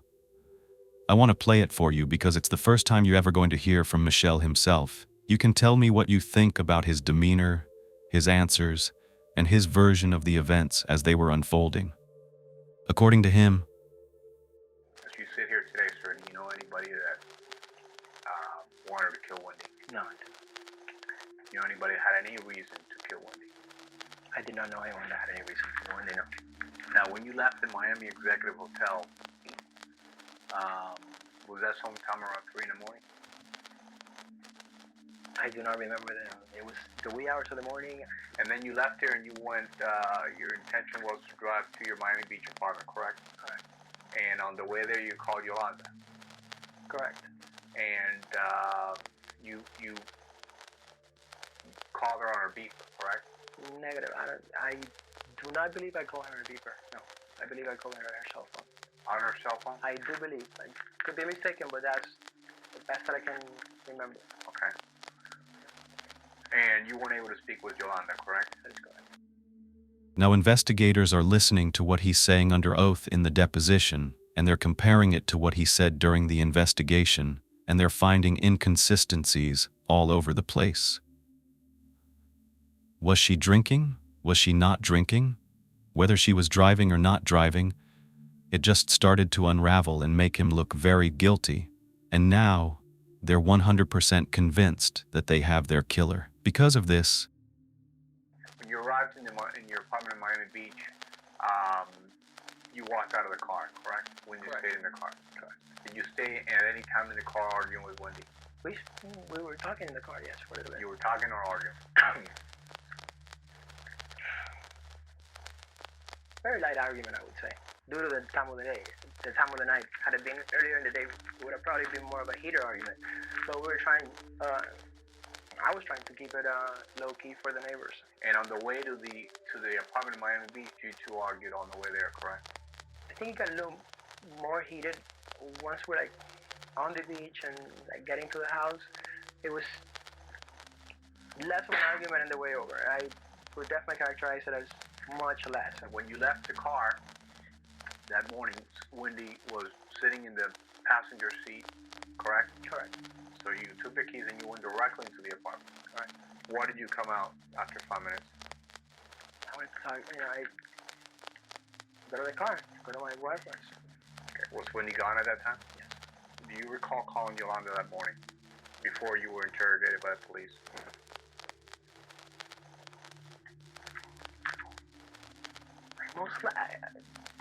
I don't have a recollection of speaking with her, but I most likely did. Why would you have called? Most likely to complain to bitch. About Wendy? Most likely not about her, about what had happened, about her taking off. prosecutors actually decide that they have enough evidence to arrest Michel and charge him for the murder of his wife Wendy. Yes, of course, it's all circumstantial, but they have an inkling that Yolanda knows more than what she's told them. They think she's covering for Michel because, like she said, she's in love with him, almost obsessed with getting him back, and she was a scorned lover. Seems like she would have something against Wendy. So wouldn't that mean she would hide the secrets of her lover? At this point, 3 years after Wendy's murder, and while the lawsuit was still ongoing, Michel decides he's going to drop the case against MetLife Insurance. But because Wendy's family filed against Michel, that money was in escrow until everything was settled. If Michel was found guilty during the murder trial, the money would go to Wendy's family. And you're probably not going to believe this, but the case gets even more twisted as time goes on. Michel and Yolanda start dating again. They had gotten back together after Wendy's murder, but with everything going on and Michel being charged with murder, their relationship was kind of on the rocks. This was an opportunity for investigators to jump in and try to get Yolanda to talk. In 2005, Yolanda was brought in again. Now here's the thing. They had more evidence at this point, something to make her crack. They presented her with documents proving that she paid for the executive Miami hotel stay, not Michel. This means that their little rendezvous, their little escapade before the end of their honeymoon, wasn't his idea, and it wasn't Wendy's idea. Now what are you going to say, Yolanda? Why are you paying for your ex-boyfriend's hotel room for him and his new wife to have a sexual encounter? Something doesn't add up. Investigators told her, no matter what she wanted to do, they were going to subpoena her and make her testify in court. So she better fess up to what's going on, because if she knows more than she's telling them, there's going to be trouble for Yolanda. At this point, she implicates Michel in Wendy's murder. She said it all started that fall day when she confronted him about hearing a voice message. This is when she says he told her he's not in love with Wendy, he's in love with her, and he wants to be back with Yolanda. It gets even more wicked. She says he told her he has a plan for them to get back together. As time went on, Yolanda finds out Wendy's pregnant. This causes a complete storm. She's sitting there thinking, this man's gonna come back to me, we're gonna be together again. But now his girlfriend's pregnant. What does that mean for Yolanda and Michel? He tries to convince her, I can't leave now. That's just not a possibility. I've got to marry her, but I have a reason. 1 million reasons, to be exact. She tells investigators he insists he's only marrying Wendy because of a $1 million life insurance policy on her. He says he doesn't even care about Wendy, that he's going to get rid of her, and as soon as he does, he'll come back, and they'll live the life they've always dreamed about. I know most of us won't understand this because we're not in that situation. But Yolanda is sick. When I say sick, I mean lovesick. She's love-struck, all the things women are who are manipulated by these narcissistic abusers. There's no excuse for what happens next, but in her twisted, manipulative situation with this man, she thinks loves her. She basically says, "I'll support you with whatever it takes." Now prosecutors know this woman knew. She knew, and she did not go to the authorities. Could she know more? Could she be involved? They're threatening her with this information. She insists she has nothing to do with what happened. Yes, she knew what he was going to do. Essentially, he dropped off the apartment. She watched him on the honeymoon, which is when Michel said he was going to carry out this murder, but Yolanda said it didn't go as planned. The original plan had a different timeline and location, but it didn't work. That's when he decided on another plan. Originally, when they first talked about getting rid of Wendy, he said he was going to take her on a vacation to New Orleans, though she was somehow going to make it look like an accident. They were going to go to Mardi Gras, and she was going to die. All they had to do was wait and collect the insurance and then ride off into the sunset together. Even though Yolanda was in the state of mind she was in, believing that Michel was going to do this and come back to her, she still couldn't stand the thought of him with another woman, marrying her and potentially having a baby with another woman. I can't believe she would even stand for that. But I guess if you're going to gain $1 million with a man you think loves you, you'll do anything. Then things take a little bit of a turn. Yolanda decides to get a lawyer, and she stops talking to the investigators. Since they don't have any concrete evidence against Yolanda at this point, they're still building a case against Michel. They let her go. It's not until a year later in 2006 when Yolanda's attorneys decide to talk to prosecutors and say, "Here's the deal. Yolanda knows way more than she's telling you, but she's not willing to tell you anything unless she's granted full immunity." Prosecutors need that information. They need it. They want to put this man behind bars. So they agree to give Yolanda immunity. And I have to say this bothers me in so many ways, and you'll find out more about that later. But I understand the concept, however. It's definitely been questioned many times in this case. But what made it so compelling is that she marched right into the state attorney's office with her lawyers and told them that she took Michel away from the scene of the crime that night. This is a nail in the coffin. The jury would be very compelled to find him guilty if someone actually witnessed him coming from the scene. Obviously, there had to be an exchange or conversation, or something must have happened between Michel and Yolanda, so she knows a lot about that night and they need her. They don't have a weapon, they don't have anything but Yolanda. But they have this witness they grant immunity to. But as you probably know in life, we always say there are two sides to every story, and maybe there's 3 sides, 4, or more. We'll never know 100% what happened, but wait until you hear Yolanda's version of events. But none of these stories are going to come out anytime soon. 12 years go by. 12 years after Wendy's murder, Michel is finally going to trial. And of course, he pleads not guilty. Wait until you hear the prosecutor's argument. This is probably one of the most twisted, heartbreaking, and evil cases I've ever researched. Especially because we hear from Michel himself, not because he decides to take the stand and testify in his own defense. No, even worse, he decides to represent himself. I guess being in prison or wherever he was the last 12 years, he learned a little about the law, and maybe in his perspective he learned enough to be a better attorney and defend himself better than a real criminal defense lawyer. So in April of 2014, 42-year-old Michel Escoto represents himself and his first witness, Miriam Benitez, Wendy's own mother, and she had to look this man in the eye and answer questions from him. And here you hear the prosecutor talking about the reasons he would do this. Money is the 14-year-old girl and marry her. 4 days. 4 days after that marriage, this defendant bludgeoned and strangled Wendy Trapaga to death. Along with the argument and the theory and the alleged reason, the theory about why and how he targeted a gullible and naive Wendy from the beginning, knowing all along he was going to kill her. That was his plan from day one. And now we have poor Miriam. She had to take the stand and use an interpreter. She explained what I told you before, how shocked she was that Wendy and Michel were taking out life insurance policies on one another. No me sentí bien.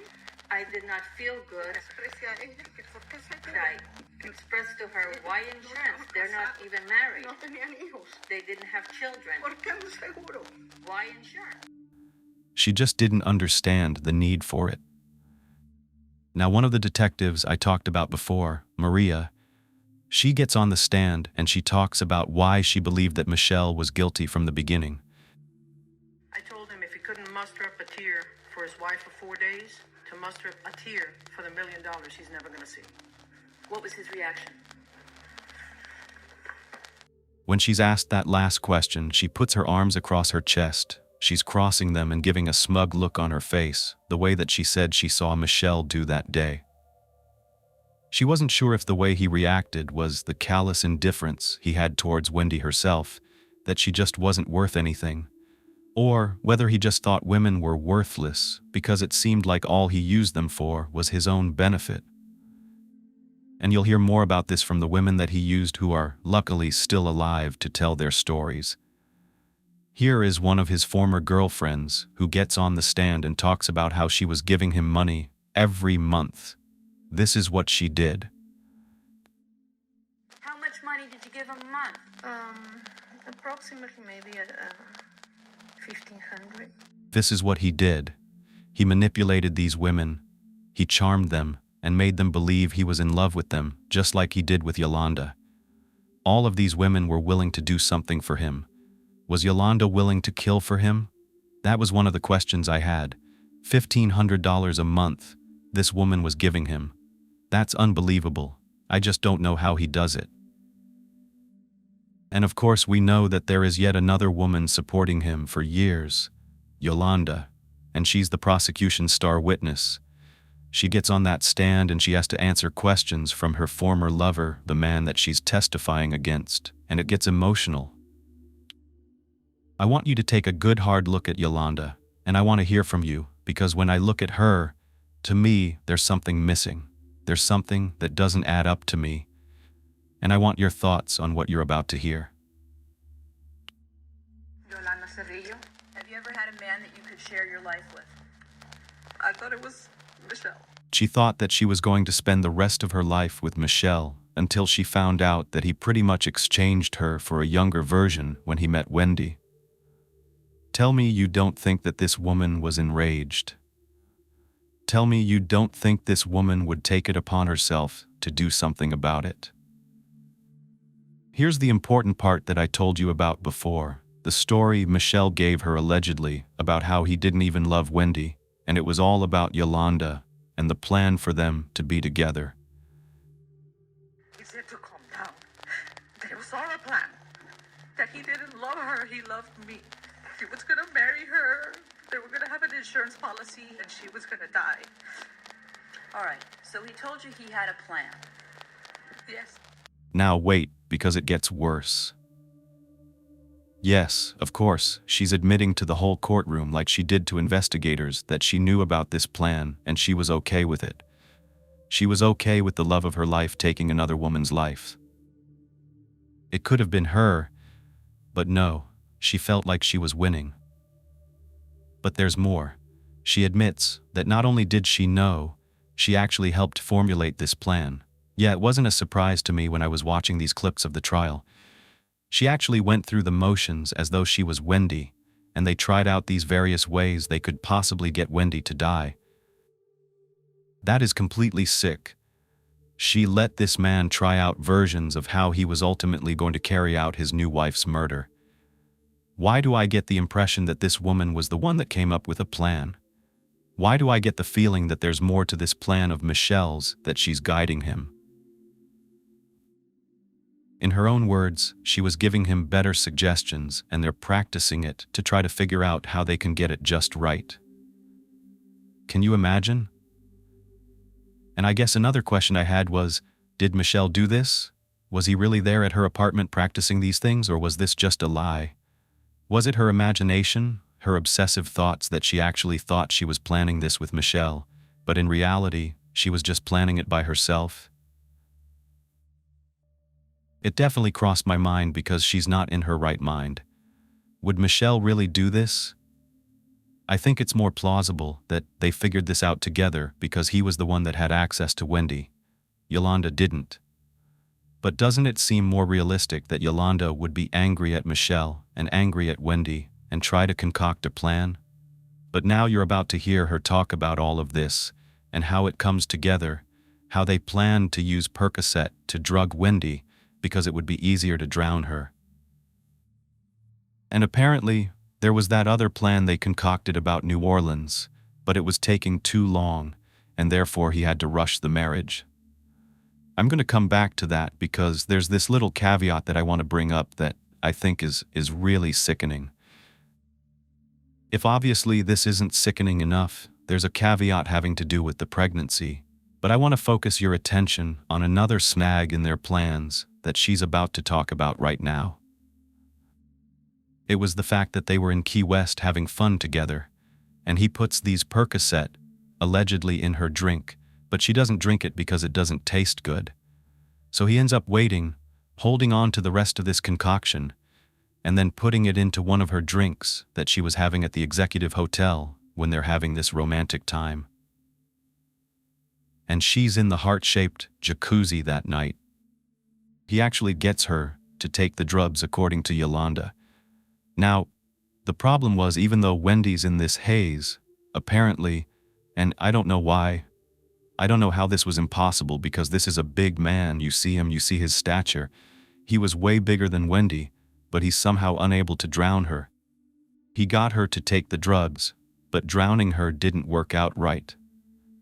So Yolanda says he shows up at her apartment in the middle of the night. Now, was this in regard to that 3 o'clock in the morning page that she got, that she allegedly didn't respond to, and he just drove over because she wasn't answering? Well, apparently according to her, he shows up. When he comes to the door, this is what she said she saw outside in the vehicle. Did you see anything in the passenger seat? I saw a movement. Somebody inside the car. Imagine knowing that this young girl, as a mother. Imagine as a mother knowing that someone's daughter, someone's precious love of their life that they gave birth to, that they raised until they were 21 years old. Can you imagine knowing that they're still alive, but that they're about to die? I cannot imagine someone being so heartless that they can't even step into someone else's shoes, another mother's shoes, another human being's shoes, and realize that this is wrong. She could have stopped this at any moment, but she chose not to. Instead, according to her, he said, "Follow me," and they drove to the warehouse. And when they got there, this is what she said happened. And then what happened? He got out of the car, he walked over to my car, and he told me, drive around, give me 20 to 25 minutes. 21 years of life taken in 20 minutes.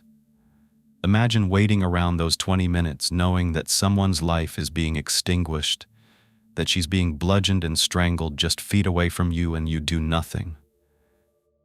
Finally, she says that she sees the love of her life covered in blood with a tire iron in his hand, just walking down the street. He gets in her car, they drive to Biscayne Bay, and he throws the tire iron into the water. And she watches this happen. And as he's walking, I saw him when he threw the thing in the water. What I think is really interesting here, because I pay attention to semantics, she acts like she doesn't know what the weapon is. She doesn't know what a tire iron is. And okay, maybe some of us don't. But here's the thing. She's known about this case for 12 years. You're bound to know what kind of weapon he used. In my mind, I'm thinking, wouldn't it benefit her if she acted as though Oh, she didn't even realize what it was that he threw into the water. I feel she had way more to do with this plan. Perhaps she was the mastermind or even the perpetrator herself, so wouldn't it make sense for her to distance herself from the weapon? Oh, he just threw something in the water. I found that to be so interesting, that choice of words that she used. Then, according to her, she drives him home to the apartment that he shared with the woman that he just killed, and she takes his bloody clothing and she throws it away in a dumpster. If this really happened, why didn't the forensic team go to her car and find blood? That was a fact I never heard about in this case, and I'm thinking, okay, I know so many years have gone by, I don't know when they found that out. But even if they knew she was a witness, a potential witness like a year later or not even, wouldn't they go and do that anyway? Isn't that something that they would search, because it would solidify this whole story? Then the prosecutor asked if she feels good about what she did. This is her response. Happy with yourself? No. I'm worthless. That's how I feel right now. Is this about you? No, it's not. There's about a mother who lost her daughter, and I had something to do with it. Unbelievably, like I said before, something I've never seen before is that she's about to be confronted by Michel himself, even though Michel represented himself. He had a standby lawyer, a real criminal defense lawyer helping him, and that attorney. He wasn't just saying this, he truly believed that Michel wasn't the killer. There might have been bad qualities about Michel, but he believed it was 100% Yolanda that was responsible for this crime. This defense lawyer also had a lot of issues with the circumstantial evidence that the state had, and that their star witness was a woman who was a lover scorned. And in a lot of people's minds, if they were being charged with a crime like this, they wouldn't represent themselves, that they were guilty. Some people are calling him a narcissist. But let's say he really was innocent. Maybe he wouldn't think twice about defending himself because he believed he had the right to. And it was important for him to, in his own words, because these things were a lie, and he wanted to prove that. And it was Yolanda that was responsible. The evidence will show that only an imbecile, and an imbecile who's in love with money, would kill somebody 4 days after they were married to that person. It would only be an imbecile. And he's not an imbecile, right? Really? And you're not obsessed with money because you've had every woman in your life give you money. It's always been about money. It just makes him look more and more guilty, in my opinion. I was watching one of these shows, it might have been Dateline, and I heard a quote from Abraham Lincoln that I had never heard before. It goes like this: "A man who is his own lawyer has a fool for a client." Think about that for a minute. They're emotional, and your emotions can get the best of you. That's why it's better to have someone else speak for you in this kind of circumstance, because you don't want to put your foot in your mouth. And you're going to see what happens when the emotions get the best of Michel. He definitely tried to do his best to look like a professional, an innocent professional guy with the glasses on, a little preppy outfit, talking sweet and soft and kind of being patient and humanizing himself to the jury, because that's important. I don't know. There's just something about his eyes, something about the way he speaks. It's kind of condescending. I'm not buying it. Example right here of how he gets emotional, and the judge has to stop him because one of the other attorneys is objecting. Judge, and tell him that he was being sandbagged Because he also breaks down in tears. They could have been faked, but there he is. Oh, and he makes this statement, "Wow, this is harder than I thought it would be." Is that a true statement because he's really overwhelmed, or was he trying to appeal to the heart of the jury? This is harder than I thought it would be. And what's this about? He seemingly trips and falls over the podium. "Oh, Judge, I twisted my ankle." Sorry. Twisted my ankle, Judge. What was that? Was it theatrics? Was he trying to pull on the heartstrings of the jury? Because poor Michel? He's up against these big-time lawyers. I think he's used to being conniving, I think he's used to being manipulative, and I think he's trying to do the same thing in the courtroom.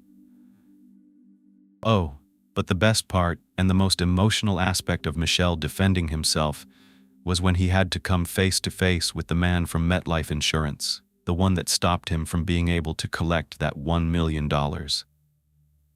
Here's what happened. You had been married to her for 3 days before you killed her to get the life insurance. So to me, that was very clear. Judge, give me a second because I'm going to say something that I shouldn't. Just say that again. Objection, It's going to take all of those guys wearing white. It's going to take all of them and some more. Michel goes off. That's the only way I can describe it. He can't hold back because this man's unstable, he says. Excuse me, Judge, I'm about to say something I shouldn't. Why are you even saying that to the judge? And if you're not following what he's saying here, he's basically threatening this witness, saying, if you say that again, I'm going to attack you, and it's going to take more than all the officers in this room to protect you. I don't know how he thought that that was going to make him look as though he was innocent. Was it like, how dare you say I killed my wife? Well, it backfired. You're trying to get the jury to like you. You're not supposed to be showing them that you're capable of getting angry and threatening to hurt someone, but he's in contempt of court at this point, and the judge sanctioned him for this outburst in court and is not looking good for him. In order to prove that he's not this monster, that he doesn't hurt women, he decides to go ahead and bring in one of his ex-girlfriends. And this is what he asks her. Did I ever throw anything at you? No. Did I ever punch you? No. Did I ever slap you? No. Did I ever throw you on the ground? No. He never did anything physical. Not only that, he brings Miriam onto the stand and questions her about when says there had to be more than one person responsible for this, 2 or maybe more, and that they were both right-handed. I can follow this, I can understand where he's coming from, so I see the argument. I do think about it, and I think you'll understand. I personally think it does bring a little bit of reasonable doubt, and Michel's DNA wasn't present on Wendy's clothing or at the scene. However, listen to what was present. There were several of the markers where his DNA is not represented. They actually found 2 DNA samples from 2 different men as well as a woman's DNA. That's pretty interesting. Could it point to Yolanda? Could she have conspired with someone else besides Michel? Not only that, the defense also brings up the fact that Yolanda's not a credible witness. She's lied from the beginning. First, she said she didn't know anything. Then she says, okay, I knew of the plan, but nothing else. And now she knows all of this. She's changed her story again and again. And in the last case, I talked about how there's a race sometimes to be first to get the better deal, if Michel was innocent. I'm just saying if he was, wouldn't it be convenient for Yolanda to rush in and make a confession that would give her immunity so that now she can pin it on someone else? Would there be a reason why Michel would do that type of damage to Wendy? Think about it for a second. He could have easily just strangled her. She was strangled and also bludgeoned. If you're trying to get away with a murder, and you're someone like Michel who just wants to take the money and run, would you really risk blood getting everywhere and making noise? Okay, it's a desolate warehouse area, but wouldn't it make more sense to just strangle her? Wouldn't it make more sense for someone that hated Wendy to do this? Do you think Michel really hated Wendy because by all accounts he loved Wendy? Maybe he didn't ever love Wendy. Maybe Yolanda's telling the truth that he just targeted her, that it was all facade and he married her just to kill her. But doesn't it make more sense that someone with extreme hatred, someone like a scorned lover, would beat Wendy the way that she did to take away her beauty, to literally erase her face? Well, that's what the defense was. She hated what Wendy stood for. What did she stand for? Yolanda didn't even know her. What was it that she resembled a younger version of? Yolanda. She was the woman that your lover left you for. Wendy represented the betrayal. She wished she would just go away. To me, that is very powerful. This woman has immunity, but she hated Wendy and she wished that she would go away. and she did. There were some interesting claims and theories made about the pregnancy. You know that Wendy supposedly told her mother that she was pregnant. However, she wasn't pregnant. So why would she lie to her own mother? It doesn't seem like Wendy's that type of girl. She loved her family, and her mom and her were very close. So, one of the theories is that Michel, in order to get her to marry him as quick as he wanted because he was running out of money, he faked the pregnancy test. So you're going to say, wait, what? But it really wouldn't be that hard, would it? Just take a marker, put a little extra line. It's plausible. But on the other hand, there's another theory that Wendy was the one that wanted to get married, and so she faked the pregnancy. She told Michel that she was pregnant in order to get him to commit. Which one do you think is more realistic? If you go with the theory that Michel really thought she was pregnant, and that argument really did happen about her not drinking, and that argument caused all of these events to be set in place, but that instead of him carrying out this crime, there's an argument that when he went inside she left, and what happened was out of his control. Why was she wearing a party dress if they had just come from the hotel back home? Would she be driving in a party dress, or did she leave, put a party dress on to go somewhere with someone, and this ended up happening to her? I want to know what you really think. But what would she have done when there was no baby that actually arrived? So part of me really thinks that theory about Michel being the one who faked it is more realistic to me. And then it was all part of the plan. Now, he knew what he was going to say that they got in a fight about, or was the drinking, and it would also destroy her character in some ways, making it look like this is a woman who disregarded her unborn child just to take one last dig at her, because after all, she was just a meal ticket in his eyes. The prosecution goes first, and this was very interesting. Listen to what the prosecutor says. I can't charge her. I'd love to. But I can't. And she came in here, and she filled in the details. She gave you the answers to questions that you had. You heard that right. She said she wished she could charge Yolanda, but she can't. So what's the next best thing? The same thing I said earlier. The reason they're giving her immunity is because they wanted someone to go down for this crime, and she was the first one to come forward and admit that she had something to do with it. They wish they could charge her, but they can't. So, when it came to closing arguments, Michel, whether he was just nervous or thought that his standby attorney could maybe do a better job because he's the real professional defense attorney, he turned over the reins to his attorney.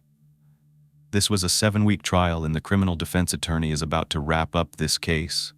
He's attempting to give a compelling argument that puts reasonable doubt into the mind of the jurors. Because if one juror isn't convinced, then you've got to start over to take over this time. The defense's argument was mostly around not making an emotionally driven decision, that this was a court of law. They're waiting for the jury to deliberate, and the family gets together. They're hugging each other, they're praying, they're hugging the prosecutor, and they're waiting. It only took 2.5 hours for the jury to come back with their verdict, but Wendy's family has been waiting years for justice, and now they're sitting in the courtroom, waiting again. You're going to watch and listen to the clerk reading the verdict. We, the jury in Miami-Dade County, Florida, this 22nd day of April 2014, find the defendant, Michel Escoto, guilty of first-degree premeditated murder. Just look at his face. Guilty. Do you think his face reflects that, his mouth in a frown shape? What do you think it looks like to you? Well, to Wendy's family, it looks like justice. They're overwhelmed with emotion. They're crying, they're praying, they're feeling as though they finally had closure. But this was the sentencing hearing, and the judge was about to announce Michel's sentence: life in prison without the possibility of parole. After that, Michel has the audacity to proclaim his innocence to Wendy's family. No matter how much satisfaction this verdict has given any of you, an innocent person was convicted in this case. Do you think that justice was served? Wendy's family doesn't think so. Do you think someone got away with murder? And that was Yolanda, one of her sisters, said. Do you think complete justice was served because Wendy's family doesn't? They think someone got away with murder, Yolanda. One of Wendy's sisters said what I echoed, that how can a mother take another mother's child away from them? They're both monsters. And the day of the sentencing, her family went to her gravesite, and they prayed and they held hands and they talked to her. There was finally closure for this family, as much as there could be. Marilu Johnson, originally from the Philippines and a mother of 3 young boys, was living in Washington Township, Michigan. She was thriving, cherishing moments with her family, traveling, and staying active. But she had no idea that danger would strike right where she felt most secure. This is her story. I'm also taking you back to a place we've talked about before, in that previous case, Washington Township, Michigan. I don't expect you to remember this location, but it's more than just an upscale area of Michigan. It's known as one of the area's wealthiest communities. This is a place where celebrities buy houses. It's off the beaten path, far outside the city life of places like Detroit, for example. But, in order to get us to Washington Township, Michigan, I have to take you all the way back to March 17, 1957, in Iloilo, Philippines. That's the date and place where Marilu Johnson was born. Iloilo is a city in the heart of the Philippines, located in Southeast Asia. It's known for its cultural and architectural heritage, which dates back to the Spanish colonial period. The city is also home to several national parks, making it a very popular tourist destination.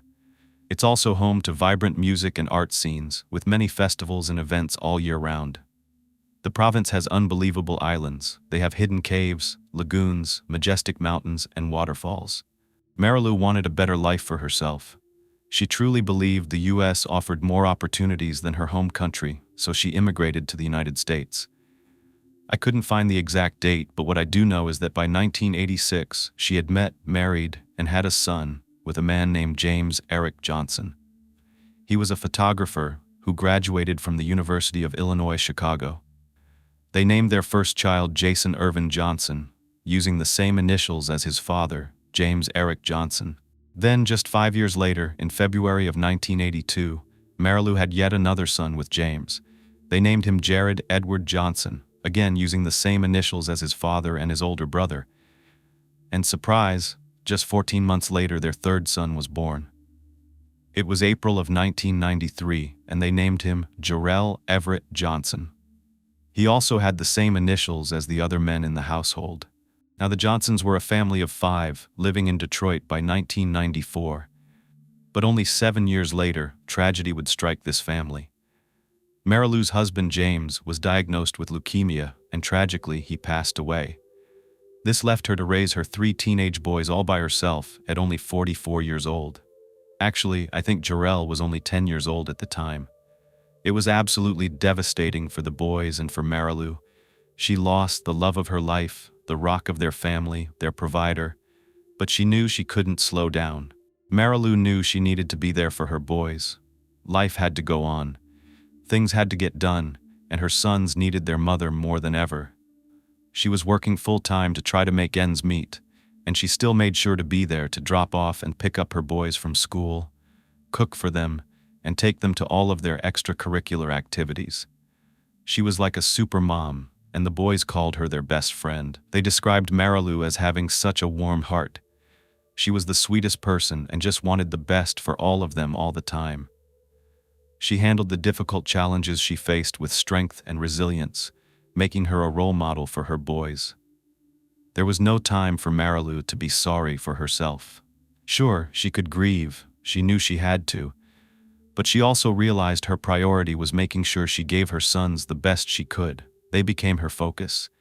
She had no other family in Michigan or the United States for that matter, so they became her entire life. This actually helped her. It helped her heal from the loss of their father. She kept busy so that she didn't have to be alone with her emotions. She was able to connect with another single mom, Gina Gong, and they bonded over raising their kids on their own and being Filipino. They just clicked. They were like 2 peas in a pod. Gina loved Marilu's laugh. Anytime they had free time, the two ladies would get together and hang out. Marilu was tiny, tiny but mighty. Marilu was only 5 feet 1 inch. People would underestimate her because of her size, but Marilu was a force to be reckoned with. Gina used to joke with her that it was the little ones you had to watch out for. They were both tiny, and the joke was true. Marilu proved that she was small, but could take on just about anything. She had made it this far, coming from a foreign country, making a life for herself in the United States, marrying, giving birth to 3 boys, and then having to overcome the shocking loss of her husband. There wasn't a lot of time for Marilu to focus on herself, not to mention a love life. She had learned to become very independent and definitely wasn't looking to change that. But she was lonely and missed having the companionship of a partner. They say you always find love when you're not looking for it. Well, that was true in this case. It's one of those love stories that sounds like a modern-day fairy tale, but it wasn't that romantic. A nice gentleman named Scott Blanchard. Scott was a complete stranger to Marilu, but he came into her life and everything changed. Before her husband James passed away, the Johnson family was living in an apartment at Stony Park Place Apartments. They're called luxury apartments, and it's a really cute, close-knit neighborhood in Shelby Township. Scott was living in the same apartment complex. He was one of the Johnsons' neighbors and got to know Marilu, her husband James, and their 3 sons very well.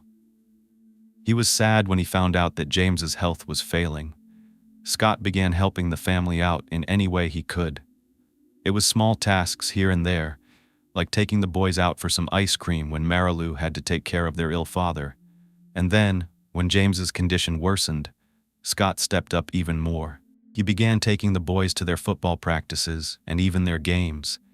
He helped with grocery shopping and did anything he could to take some of the burden off of Marilu. She was just so sweet, and he felt like it was the right thing to do. It was the neighborly thing to do. After James passed away, Scott did his best to continue helping out any way that he could, just being a good friend. But Scott had plans for more. Not for him and Marilu, but for Marilu to meet his father, Roger Blanchard. Scott was Roger's youngest son, and at that point Roger had 3 adult children, Gregory, Heather, and Scott. In 2001, Roger was around 66 years old. His children were actually closer to Marilu's age. Scott was around 33 years old at the time and wanted to play matchmaker with his dad and his 44-year-old neighbor, Marilu. He thought that both of them would get along very well. His father was lonely. He had also gone through the death of his wife, and all of his children were grown up. He had no one, and neither did Marilu. So Scott figured, you know what, it's worth a shot. And Marilu was hesitant at first, but it was actually love at first sight for Roger. There was just something about Marilu that made him come alive, and the 22-year age difference didn't matter to either one of them. They just started getting to know each other, connecting here and there, talking on the phone, and keeping in touch. But it was clear that Roger wanted more. He was charming, intelligent, and it didn't hurt that he was very well off. Not just well off, Roger was a multimillionaire, a very successful businessman. Born and raised in 1935 in Detroit, Michigan, Roger was very ambitious. He graduated from Henry Ford Trade School in 1953. The school trained teenage boys in a variety of skills, industrial trade work like machinery, drafting, and engine design, among other things. Roger excelled and went on to expand his studies by receiving a mathematics degree from Michigan Technological University. Roger was a brilliant engineer. He had a number of patents on products he produced for NASA, and his skills landed him a career with a company called Clipper Precision Manufacturing. They handled a lot of mechanical, hydraulic, and electromechanical assembly. I'm pretty sure the name was changed, and now this company is called Precision Gear Company. Nevertheless, Roger worked his way up and ended up becoming the president of this company. They specialized in complex aerospace and military industrial manufacturing, things that I know nothing about, but they sound very complicated. At one point, this company was called ACR Industries Incorporated, and Roger ended up purchasing the entire company. It was an aerospace engineering company that made components for aircraft with commercial and military contracts. Roger owned ACR Industries from 1977 to 2000, and he did very well for himself, especially when he sold the company. So now he was retired. Life slowed down a little bit for him. He lived out in Washington Township and he had a 10,000 square foot mansion. It was formerly owned by Red Wing hockey player Dino Ciccarelli. There's a huge pool, a hot tub on the main bedroom balcony. The mansion sits on almost 3 acres of land, and Redfin has it currently listed at over $2 million. It says it's an extraordinary gated estate with custom details and quality materials throughout. Right outside the kitchen area, you have access to the pool and the patio. There's an attached 4-car garage, and then there's a separate 4-car garage for a collector, which Roger was. It had dual curved staircases, a grand 2-story entry space in the foyer, and a gorgeous open floor plan. This home had 18 different rooms, including a library. Roger loved and collected expensive cars too, so there was an entire full garage of them. What was missing was someone to share it all with, and he finally found them, the Johnsons, Marilu, and her 3 boys, who he adored from the minute he was introduced to them. But let me back up. It wasn't long after Roger and Marilu were introduced that she started bringing him up around Jarrell, Jared, and Jason. It had been some time since their father had passed away, a couple of years now, but her excitement couldn't be contained. The boys noticed that Marilu was more cheerful, and she just radiated happiness. She was always excited to tell them stories about the adventures she and Roger would go on. She told her sons it felt like they had known each other forever, and it was apparent Marilu was head over heels for Roger. He had swept her off her feet. All the boys would hear about was, "Roger wants to take me here. Roger wants me to go to this restaurant. Roger wants to take me to see a play. Roger bought me this." It was Roger, Roger, Roger. The boys were happy for their mom. She deserved love and to be loved. And of course, like many children, they were apprehensive about who this man was that was coming into their lives. But finally, Marilu introduced Roger to her sons, and they liked him right away. He treated them with respect. He treated them like family from day one. He was kind-hearted, not judgmental, and he was generous, not just with Marilu, whom he treated like a queen, but he wanted to spoil her 3 sons as well. As teenagers, the boys were very impressionable, and Roger knew how to impress. He would bring them over to his house to see his luxury cars, ones that they had only heard about but had never seen before. And now, they were driving in them. Rolls-Royces, Bugattis. Not only that, but he would take the family on lavish vacations they would never have experienced otherwise.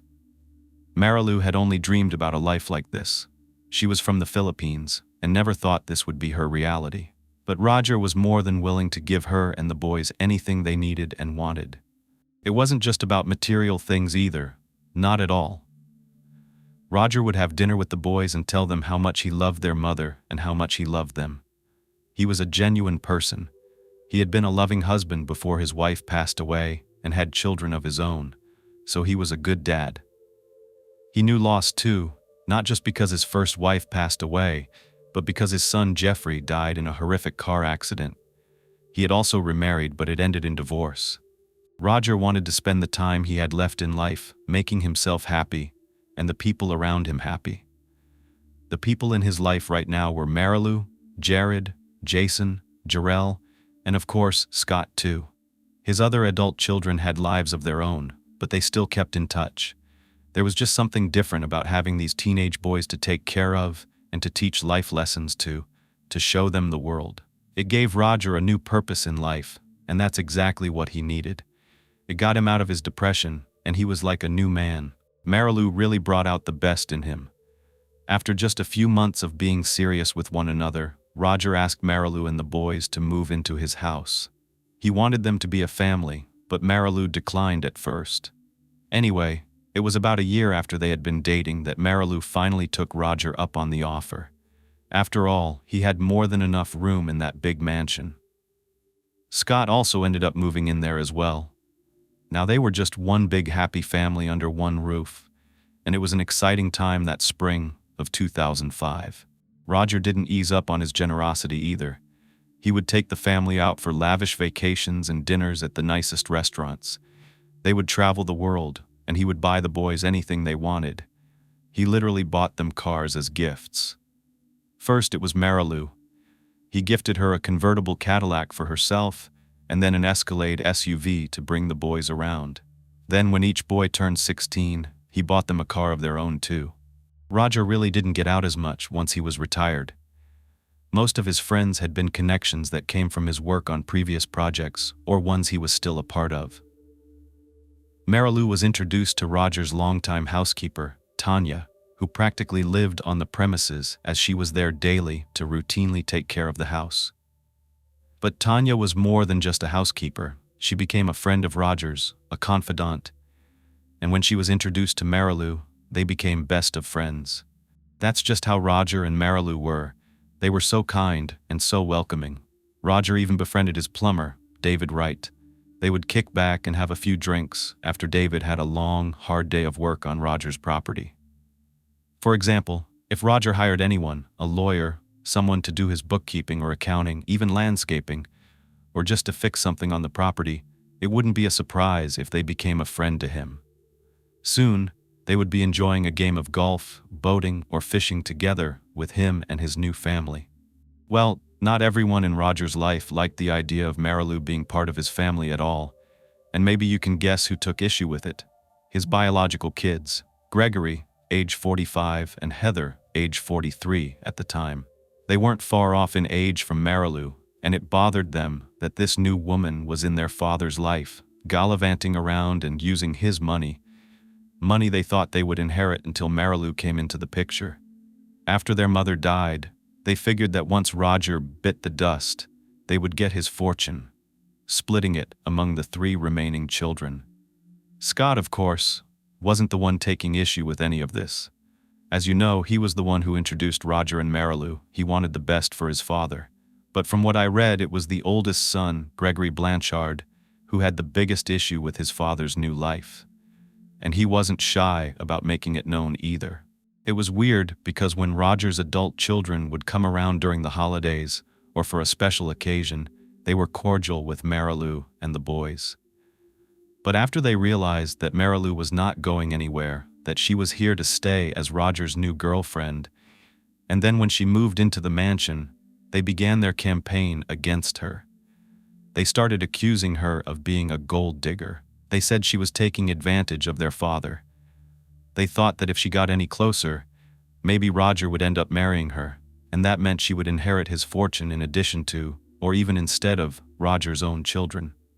Well, they were not going to let that happen. Not at all.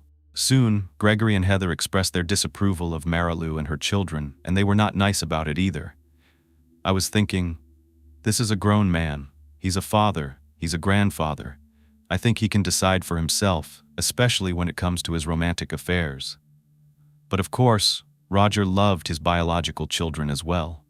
He cared about how they felt, and he did his best to listen to their concerns. I mean, here he was, spending exorbitant amounts of money which they found to be unreasonable. In their eyes, it meant less money for them to inherit. But to be fair, they were also worried about their father's health, because he had been drinking more and more. Since he was having more fun and excitement in his life since Marilu came along, Roger had started drinking more. His children were worried. They thought it could probably get out of hand again. The thing is, Marilu was on the exact same page. She didn't want Roger drinking excessively. She would watch him and make sure that he didn't. However, that seemed to also be a little bit of an excuse for his adult children to start stopping by the house more because, they had to check on him. They were worried. So they started coming around a lot more and getting in his business. It seemed to also increase their apparent hatred toward Marilu because she was such a fixture in Roger's life. Over time, they really started to become controlling, and they were attempting to stop Roger from spending money on Marilu and her kids. This put a lot of stress on everyone involved, especially Marilu. It got to a point where there were constant interrogations of Marilu and rude comments, which made her have a panic attack. She had to call 911 for medical assistance. One of Roger's kids even had the audacity to say to her, "You're never going to win." But a part of me sees both sides. I don't agree with this at all, but I see how it could be hard to accept that your father loves someone else, maybe someone that he wants in his life more than you. The kids could have felt slighted, and I guess I could also try to put myself in their shoes. Millions of dollars are at stake. They probably feel that, as the biological children, they're owed that money and deserve it, more than some strange lady, in their opinion, that their dad just randomly met and who is now living in his $2 million home with her 3 children. But I still don't agree with berating her and causing her physical pain in the form of a nervous breakdown. That's not okay. Roger had to decide for himself, and he had. His choice was Marilu, and he advised his children to stay out of his business. This was all happening in 2006. By 2007, things were on Roger's terms. It went back to Roger, being generous, spending his money as he pleased, and doting on Marilu, Jarrell, Jason, and Jared. Things were good. They had really settled into their lives at the mansion in Washington Township at 5880 West Road. Marilu spent time working out, shopping, spending time with her kids, tending to the household, working in the garden, having family dinners, hosting house parties, and getting to know people from their community. She also spent time with her friends. Jarrell and Jared were in high school, and Jason, who was 20, was deciding on what career to pursue. Roger was into helping young people start their own businesses. He would often give advice to people around him, especially younger men, whenever they wanted to know how to succeed. Life was good until June 14th of that year. On June 14th, 2007, Jared came home from school just like he had done for the past 2 years they had spent living with Roger. But for the past 2 years, Marilu would be there to greet him, ask him how his day was, smile happily, and spend quality time with him. That day was different. Jared didn't hear his mom's voice as he called out to her. When he came through the front door, he didn't see her anywhere in the house, and she wasn't outside either. That was very unusual. Jared noticed Marilu's car was still at the residence, so he wondered where she could be. The house was huge, but Marilu would usually be downstairs at this time of day, or at least hear him call out to her. He thought maybe she had been picked up by a friend and figured she'd be back soon. There wasn't a huge cause for concern at this point, but by the time both Jarrell and Jared were home, and there was still no sign of Marilu, that's when they got worried. So they did what most of us would do in modern-day circumstances. They called her cell phone. But oddly, it went straight to voicemail. That was out of the ordinary. She always answered, especially if it was a call from home. If, for whatever reason, she didn't answer, she would call them back in just a minute. But going to voicemail was not normal. It concerned the teenage boys. They wanted to know where their mom was. Of course, Roger was home, so they asked him, "Where's Mom?" He said he hadn't seen her since that morning. He mentioned she had some errands to run and had told him she was going to go for a jog afterward. He said he had no idea where she could have gone, especially without her vehicle. This caused them to worry that she might have gotten hurt. Maybe she was hit by a car, maybe she fell and got hurt and was lying somewhere in a ditch. But before panicking, they reached out to Tanya, Roger's longtime housekeeper. If anyone knew where she was, it would be Tanya. She was familiar with everything going on in the household and was a close friend of Marilu's. The boys called Tanya and asked if she knew where their mom was. She said she didn't, but would try to see if she could get in touch with Marilu. Just like they had, Tanya called Marilu's cell phone, but it went straight to voicemail. At this point, knowing all the facts, Marilu's car was at the house, she didn't greet Jared when he came home, she wasn't at the house, and she wasn't answering her phone. Tanya actually got a terrible gut feeling. She felt something bad had happened. Tanya told the boys and Roger that if Marilu didn't show up soon, they should call the police and report her missing. First, they proceeded to call friends in the area, but no one had reported hearing from her or seeing her that day. She hadn't told anyone she was going anywhere, and she would never have left them without letting them know. It was getting later and later. By the time the boys had begun calling around, it was close to evening. They had done what they could to locate her, to no avail. It was now late at night. Finally, a little after midnight, Roger decided it was time to call the police. He phoned the Macomb County Sheriff's Office and reported that his live-in girlfriend was missing. The dispatcher took this report, including everything we already know, how they noticed she was gone when Jared got home, how they called her and it went to voicemail, and how they checked with close friends, finding no sign of her. The dispatcher told Roger that they would send someone out, and they did.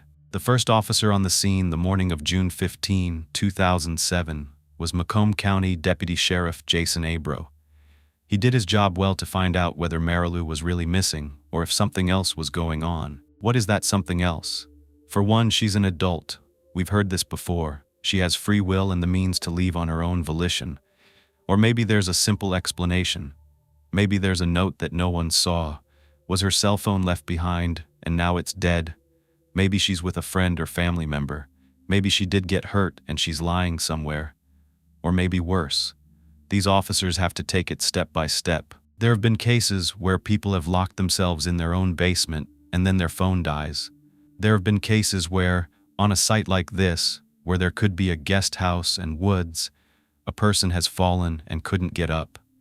There are just so many scenarios, and they don't normally start at the worst case first. However, knowing that he's going to Washington Township, there were definitely some presuppositions. This is one of the wealthiest areas, and it's not uncommon for separation, divorce, and even affairs to be a reason why a woman ups and leaves her boyfriend or husband behind.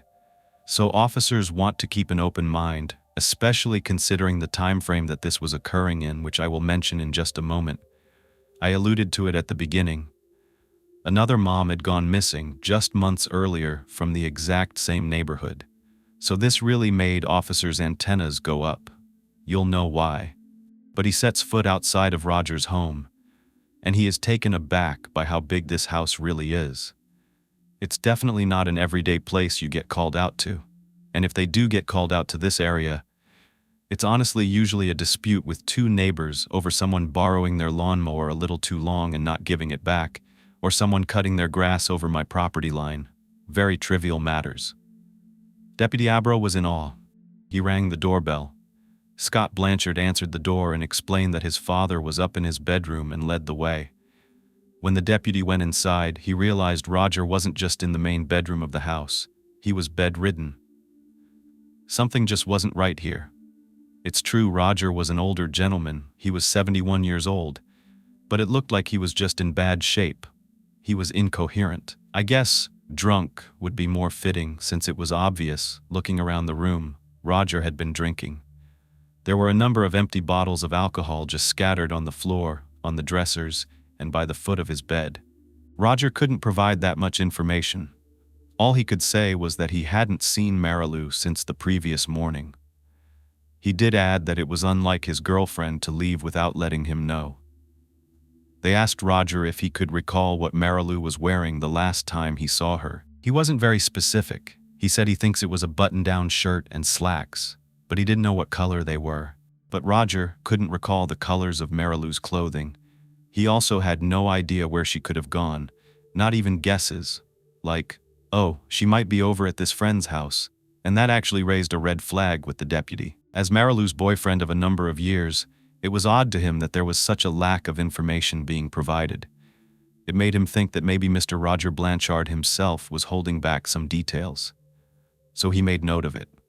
This prompted a new set of questions in a very different direction. Deputy Abro asked Roger if he and Marilu had been in a fight. Had they argued about anything that day?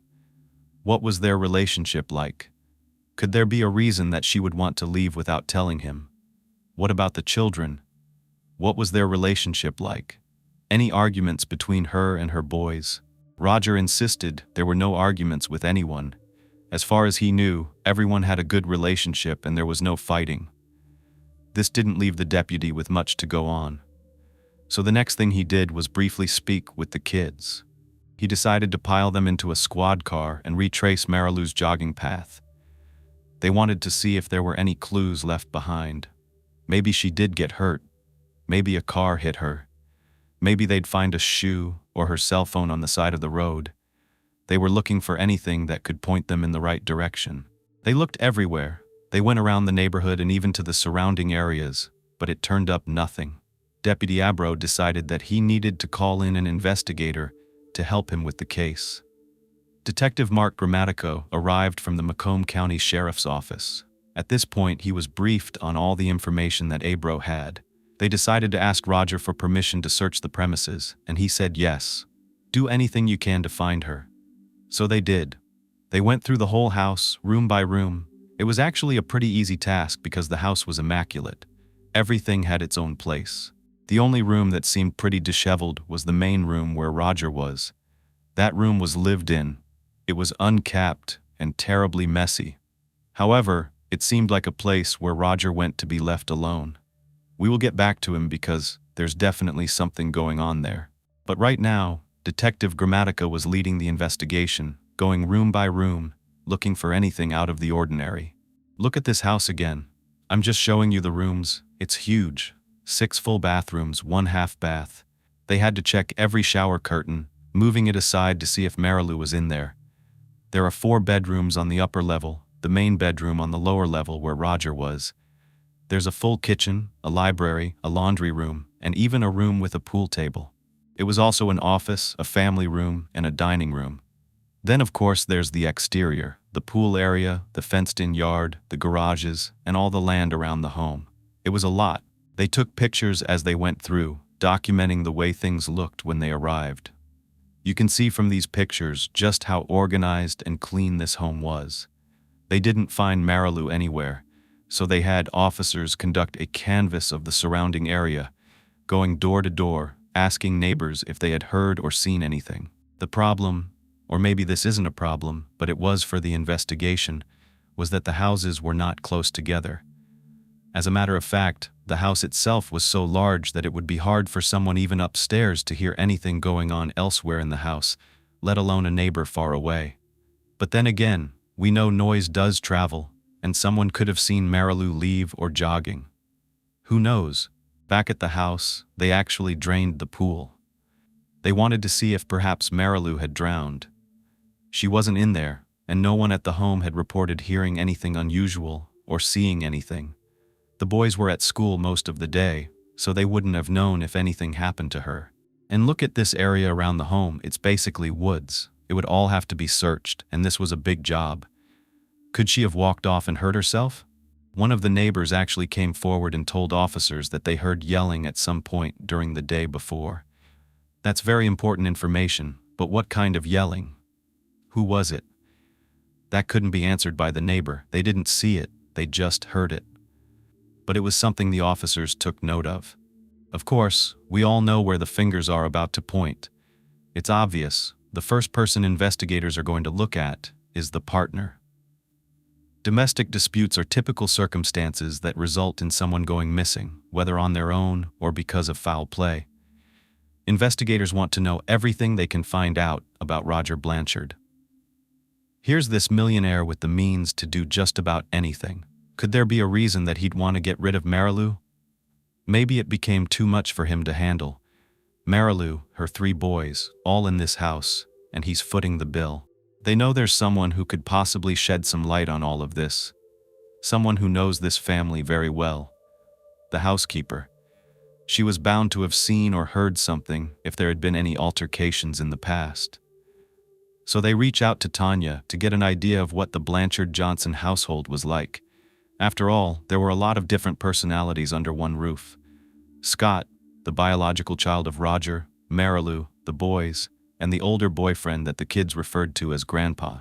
But the boys insisted that Roger and their mom didn't fight. They had a loving relationship.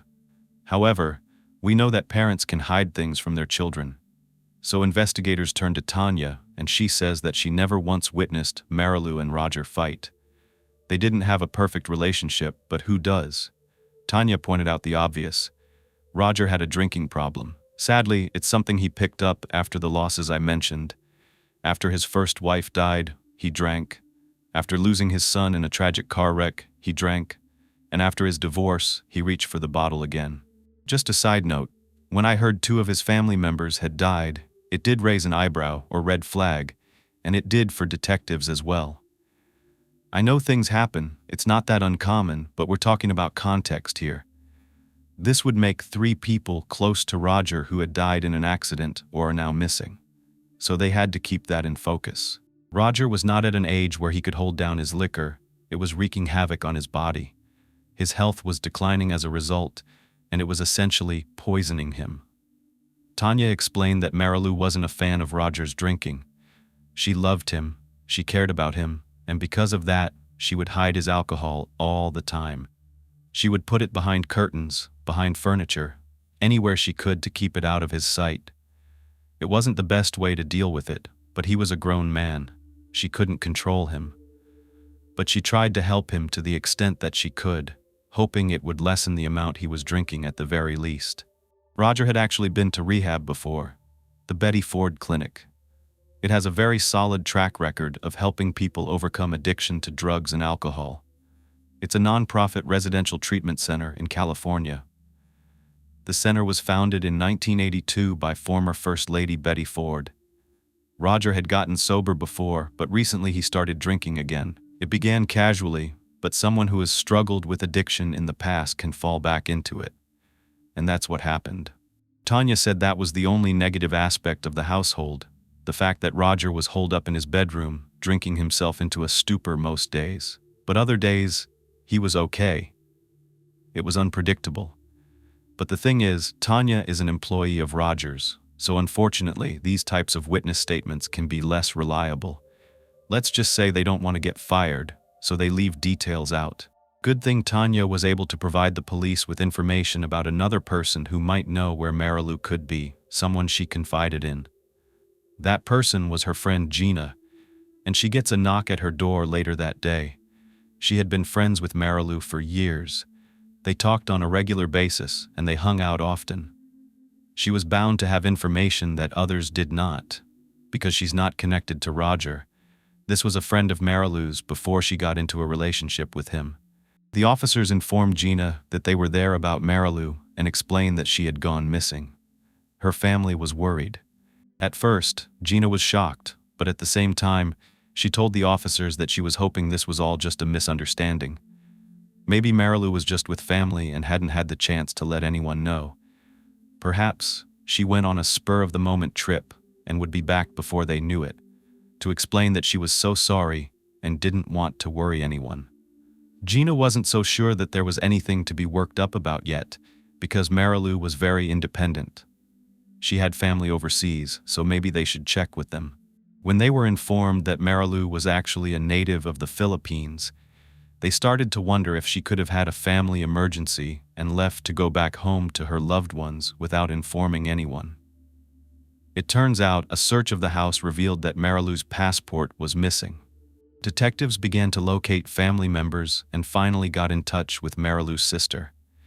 She told investigators she hadn't heard from her sister, so she was not overseas with family. Now they had ruled out the possibility that Marilu had left on her own. Her car was sold, the house showed no other missing vehicles, and none of her close friends knew where she was. She hadn't left town for her home country. They had nowhere else to turn but to look back at Roger, the man who had reported her missing and was probably the last person to see her. Detectives started to look at specifics related to Roger and Marilu, beginning with the fact that Roger was a much older man. Macomb County Sheriff Mark Hackle joined the investigation and wondered about the story between Roger and Marilu. Yes, it seemed from the outside they had a great relationship, but Hackle couldn't help thinking about the possibility that Marilu could have truly been taken advantage of by Roger, especially as he became more unstable. A scenario that went through his mind was that maybe Marilu was interested in Roger's money and was playing nice with another motive to skim off the top or take the money and run. Perhaps Roger found out. That would be a huge motive to get back at her or get rid of her. The partner is usually the #1 suspect, and it doesn't take long for the media to run with that narrative. Now's the time I finally get to tell you one major reason this community pointed their fingers at Roger Blanchard. It was because of another case that happened in the same community. They had been reeling from a case that occurred just a few months prior to Marilu's disappearance. Now, for her name, Tara Lynn Grant. It was a Valentine's Day mystery that ended in her murder. She was also a mother of 3 who disappeared, and her husband was the last known person to have seen her alive. His name was Stephen Grant. Many have said he reminds them of Brian Kohberger, who is currently charged and awaiting trial on 4 counts of murder in the Idaho University case that happened back in November 2022. This community had a built-in distrust for this millionaire boyfriend whose girlfriend and mother of 3 boys, had vanished. The media actually jumped on Marilu's case pretty quickly, piggybacking off of Tara Lynn Grant's case. Sheriff Hackle had been the main spokesperson in Tara's case, and now he was having to do press conferences related to Marilu. Just 36 hours into the investigation, he was telling the public that Marilu went missing under suspicious circumstances. He was trying to use the media to field leads. It had been a crazy year for this community. They were on edge. Just like in Tara's case, something didn't seem right. Investigators had to figure out what it was. As they pressed Roger to give them more information and kept asking him questions about his relationship with Marilu, he became increasingly upset. He said his concern was finding her. The more they spoke to him and observed his overall behavior, the more they realized this man was not in good health at all. He was quite frail. The physical condition he was in at the time made it highly unlikely that he would be able to cause harm to Marilu, who was much healthier, younger, and athletic. Of course, there's always a possibility of someone using a gun, but they couldn't be so quick to infer foul play was involved. They merely had a missing person at this point. If something did happen to Marilu, it didn't seem like Roger could have done it. He was also very cooperative, letting the investigators have access to everything, every inch of his home, and any records they wanted. He was more than willing to do whatever it took to help. But there was also a chance that he could have paid someone to take care of Marilu for him if she took issue with something she was doing. That couldn't be ruled out yet. Maybe someone else made her disappear for him. But as far as his body language and demeanor, it didn't seem like Roger was their man. Jared, Jarrell, and Jason didn't think so either. They told investigators that Roger had nothing to do with their mother vanishing. He was way too in love with her, and he loved the boys. There was no way. So they were back to interviewing family and friends once again, asking if they could think of anyone who might want to hurt Marilu or make her disappear. Tanya comes forward and reveals that there was someone who had it out for Marilu in a bad way. Remember Gregory and Heather Blanchard, Roger's biological adult children? We heard some of what went on, how they treated Marilu, threatening her, sending her into a nervous breakdown. But there's more, and it wasn't making them look very nice. I could not believe this, Tanya says. If there's anyone she thought wanted to get rid of Marilu, it was Roger's children. They hated Marilu and her kids, and they wanted Roger to break up with her. They seemed willing to do whatever it took to make sure that happened, and they tried. According to Tanya, a year ago Roger was admitted to the Betty Ford Clinic. While he was there unable to protect her, his kids, along with her high-powered attorney, had Marilu and the boys evicted, literally evicted from his home. Not just, oh, we're gonna, evicted, forced out, thrown out. She had no choice but to move into a motel. Roger's children got a moving truck, put all of her things inside of it, and then locked the doors.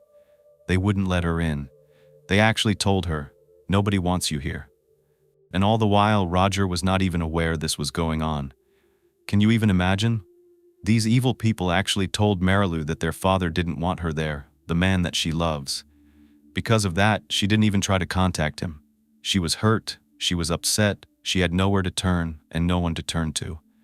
Well, Scott, Roger's other son who lived with him and Marilu and the boys, investigators want to know what was going on. What was all this about? You got Marilu evicted, and Scott admits it's true, but it wasn't him. His 2 other siblings got him, and everyone willing to jump on board together.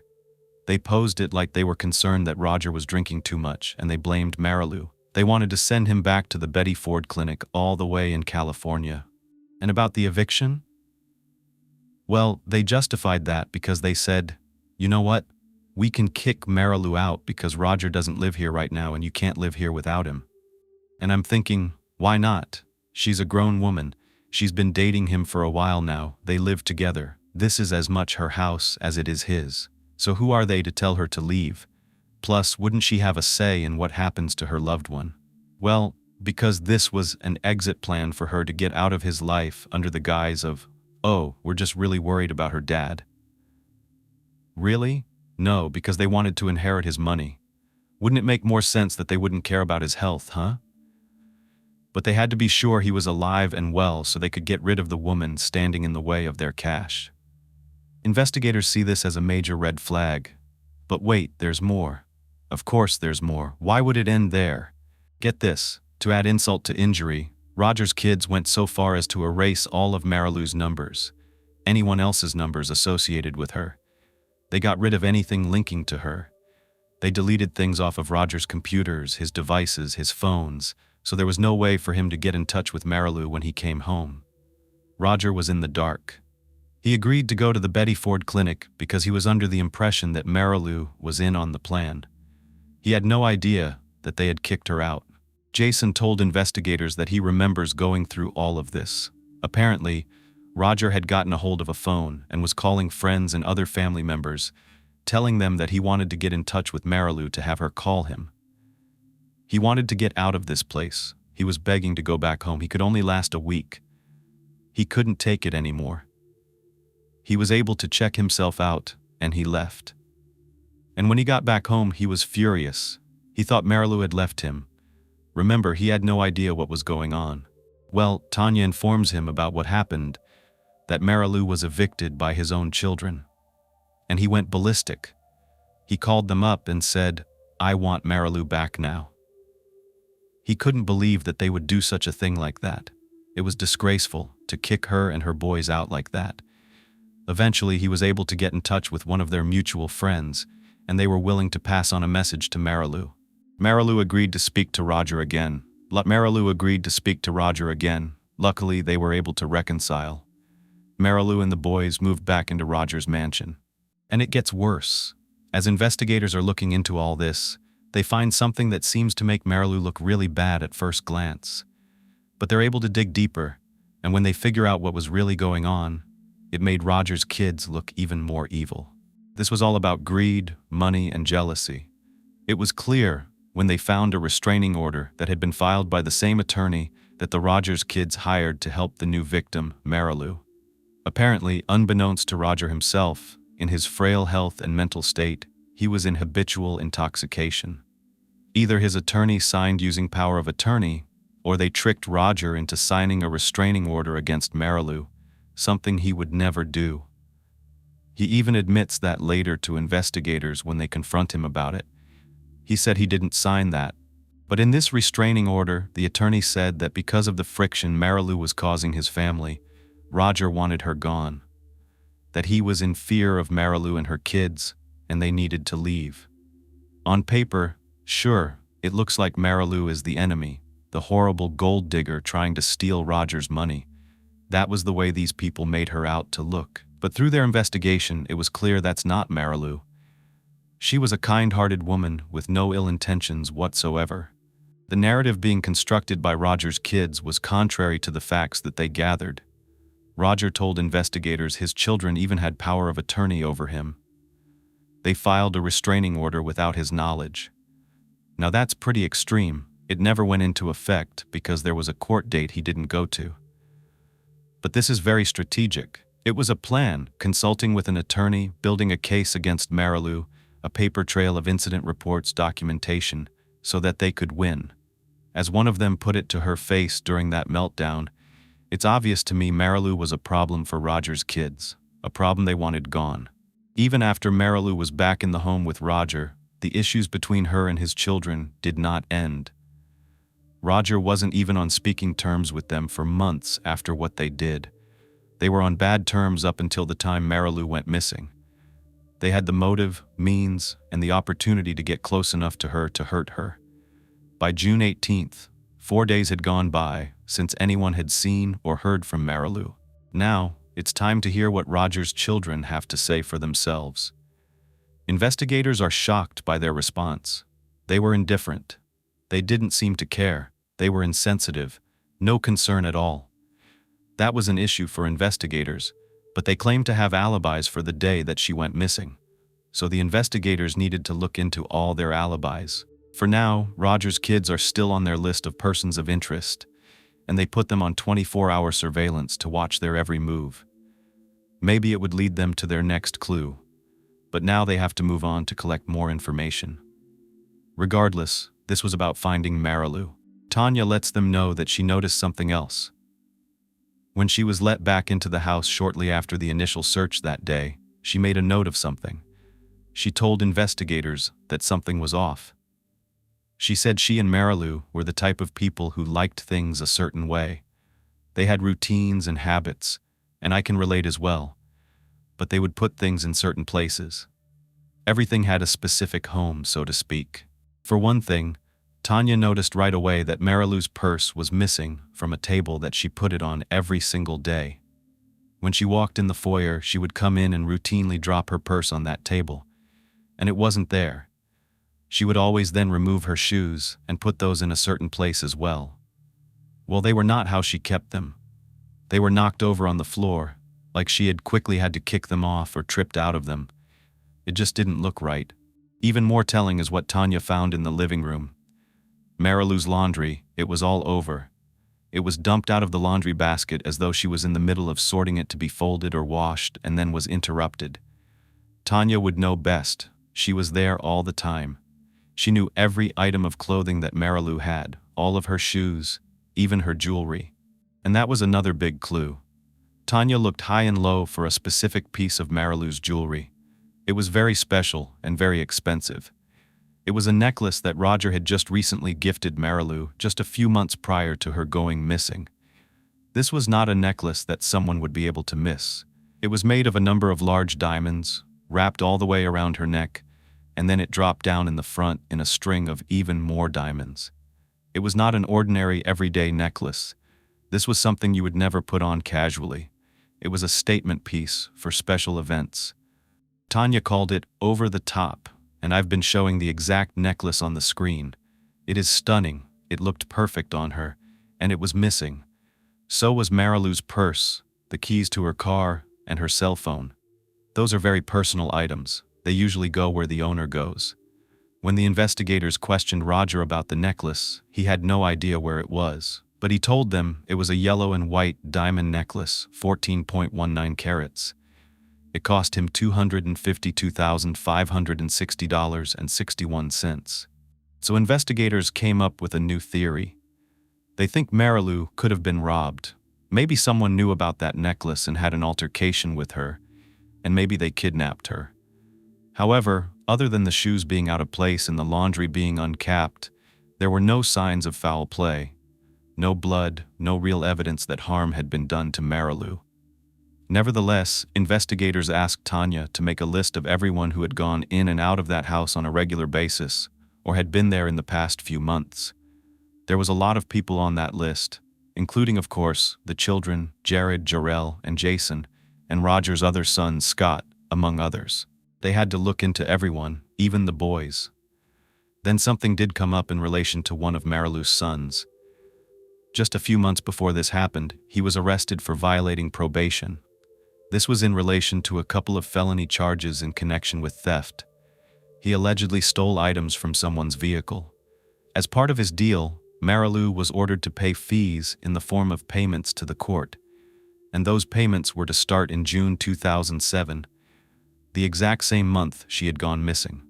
She was reported missing on June 15th, which was the day before the first payment was due. So there was some suspicion around the timing of Marilu's disappearance. Maybe she fled because she didn't want to have to pay the court fees. Investigators were unwilling to discount any theory, so they looked into how this court payment might be connected to Marilu's disappearance, or worse, whether one of her sons could have possibly wanted to get their hands on that piece of jewelry. They still had other people on Tanya's list that they had to look into, and many different leads they needed to follow up on as well. They were going down the list, interviewing each person who had come by, routinely visited, or worked with Roger in the past several months. Lawyers, accountants, business partners. They were all contacted. Most of them weren't around on the day Marilu was last seen. However, there was one person who was, because he was a regular employee of Roger's. I mentioned him once before. Just like Tanya was always there, David was always there. He was Roger's handyman and plumber. Tanya said David was a friend to Roger. He was a family man. He also was there to help other families as well. He was always offering his services to anyone in need. So they asked Roger about his handyman as well. Roger sort of repeated what Tanya said to investigators, that David was a friend, he helped around the house, doing odd jobs, renovating, fixing things, but they were really close. He was actually like a son to Roger, and he'd be a great person to interview in case he saw anything or knew anything about Marilu. He was always at the house, so they wanted to contact him. Roger also told them that they were somewhat business partners, unofficially though, friends who just help one another out. David had come to him some time ago, and they were hanging out, doing what they loved the most, talking about business. David wanted to start his own plumbing business. He no longer wanted to work for a company, but wanted one he could call his own. Roger was impressed by his tenacity and wanted to help him out. First, he asked David what was holding him back from getting his business off the ground. David said he didn't have the extra money needed to get things going. It was hard when he was working paycheck to paycheck. So Roger happily agreed to invest in David's business and generously gave him $50,000 to get started. That was more than enough to get things off the ground. Roger explained to the investigators that they never signed anything formal. This was just a contract between friends, and they basically just shook on it. So David started making things happen. He got a trailer with the name of his business on it, Dave's Plumbing and Handyman Services. He got licensed and insured, and of course, continued to provide services to Roger under his new company. Roger told David that he didn't need to repay him right away. He had money, it wasn't about that. But he said whenever David's company started to turn a profit, he could start making payments to him. Investigators wanted to know the details, like how long it had been since Roger gave David the money. Roger said it was last year at some point. They asked if David made any payments, and Roger said no, but he added that they had an agreement that until David could pay him back, he would just do work around the house free of charge. So they get his contact information, knowing he would be a good person to speak with about whether he'd seen or heard anything out of the ordinary because he was there on the day that Marilu went missing. They call him down to the station and he tells them what they already know. He's a friend of Roger's and Marilu's.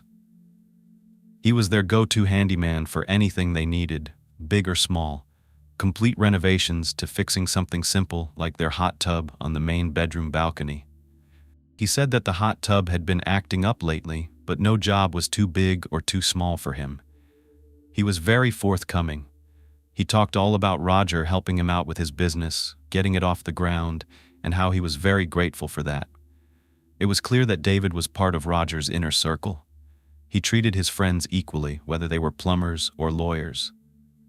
David would be able to provide more insight into what Marilu was like and if he noticed anything out of the ordinary. David does tell them he was on duty at Roger's place on June 14th. He had gone and purchased a replacement part for the hot tub. He said that he did run into Marilu as he was getting ready to install the part. She was leaving and told him she was going to buy some mulch for the garden. If he needed anything, she said to call her on her cell phone. So they asked him if he made any calls to her. He said, "Yeah, I actually did. I don't recall what it was in reference to, probably the hot tub, but she never answered." They asked David what time he recalls leaving, and he said around 2 or 2:30 that afternoon. This is really important because it went to the timeline of events and the last time anyone saw her. This was after Roger had seen Marilu that morning. Investigators were anxious to look into Marilu's phone records, which they had already requested. Now they also had David's information and his phone number. They were able to see what time he called her and get a more accurate timeline of events that day. They knew, by David saying so, that he was the last person to see Marilu before she went missing. And you know what that means? He's now on the radar just like everyone else. He's someone who could have had something to do with her disappearance. So they have to do their due diligence and check David out. They're looking for everything: tower information for Marilu's phone, the calls she took during the day, and the time frame. It was all very valuable information. Undercover officers at this point are keeping tabs on David, just like they were on Roger's kids, to see if it led to anything suspicious. They tailed behind him as he drove back to his home with his family and just went to bed. Meanwhile, they were poring over these phone records. David had indeed made the last 2 phone calls that Marilu had picked up, but David said he only made 1 phone call to Marilu. Also, the data showed his phone pinging off a tower that was close to Roger's house. They knew he was there that day, but it also pinged off a tower near a place called West Bloomfield. This was a 40-minute drive, so they wondered why he would leave Roger's place if he was about to fix the hot tub. They pressed him about it, and he told them something that stuck with them. Something about leaving because Marilu canceled the work on the hot tub that day after he'd gone out of his way to purchase this expensive part that he needed. He explained to her what the part cost, and apparently she kind of blew him off. She said, "You know what? I need to talk to Roger about this. I'll get back to you." They once again asked what the second phone call was about, and David was adamant there was no second phone call. He only made 1 phone call, but they knew that wasn't true. This made David look like he was lying. He was giving conflicting statements, and no one else interviewed had been caught in a lie. I mean, sure, he could have forgotten he called her 2 times, but they started to dig into what business he may have had all the way in Bloomfield that same day. That's when he stopped wanting to answer questions. He wasn't under arrest or anything like that, so he wasn't obligated to speak with them. He was doing this voluntarily. But since he wouldn't speak, the investigators went back and spoke with Tanya. She was there that day, so they asked her if she saw David. She said, "Yeah, that's why I gave you his info. I did see him and he creeped me out." So, they wanted to know how. Tanya said she was doing her normal cleaning around the house when she heard a knock on the back door. That made her jump. She wasn't expecting someone to be out there. When she answered, she saw David. He looked surprised that it was her answering the door. Then he asked her, "What are you doing here on a Tuesday?" which kinda caught her off guard. She wasn't aware that David was keeping tabs on which day Tanya worked. She found it really odd. Of course, she had seen him around the house here and there, but she was never into his business. She was always focused on her own work. She didn't know if David had a set schedule, but she certainly didn't think so. So she wondered why he would be so concerned with what she was doing and her being present that day. It probably wouldn't have meant that much to her if it wasn't for what he said and did next. He explained that he was there to fix the hot tub and really needed to speak to Roger right away. His eyes were all wide, he was sweating, and he looked on edge. Tanya honestly did not like the tone or his arrogant demeanor. He was acting like he owned the place, demanding her to just go get Roger right away. Tanya told him that Roger wasn't available, and you know what? He'll call you if it's important. He'll get back to you. That's when David's demeanor made her uncomfortable. It was like all of a sudden there was a look in his eyes, and something snapped. His eyes were just burning into hers, and his face changed. She didn't like it, so she just closed the door on him and locked all of the doors after he walked away.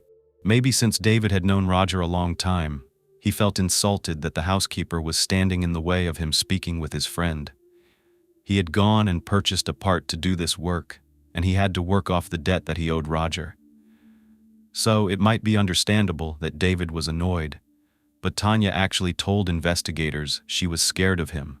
And when they looked closer at David's phone records, his whereabouts did not match the information he had given investigators. They traced his location after leaving Roger's that day and found that he had stopped at a gas station. So, they went there and asked the employee on duty if they knew who David was or if they recognized him. The employee said, "Yeah, I know exactly who he is because he's a regular and he was here on June 14th.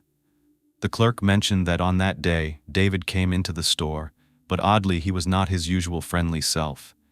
She distinctly remembered this and said it threw her off. David was always social. He would ask how her day was and would be cordial, but not that day. This unusual behavior made her do a double take as she was on guard. Because of David's odd behavior, she noticed what looked like a footprint and blood on David's shirt.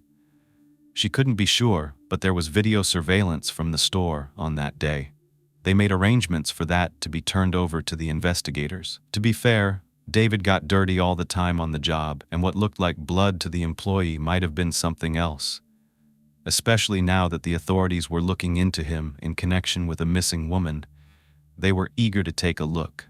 Before they could see what David did on camera, they pulled up information about any past offenses he might have been involved in. That's when they stumbled upon a fairly new report on file. It was from a day ago, June 22nd. West Bloomfield police were on patrol near an area of small cottages and saw a truck pulled over on the side of the road. The officers stopped to see if the driver needed any help. As the officer got closer and his headlights illuminated the rear of the truck, he noticed that the man was opening up the back and messing with something inside. That man was David Wright. This was all caught on body camera footage. It was late at night and dark. The officer asked David if he was okay, and he said, "Yeah, I just hit a possum and I'm giving it a proper burial."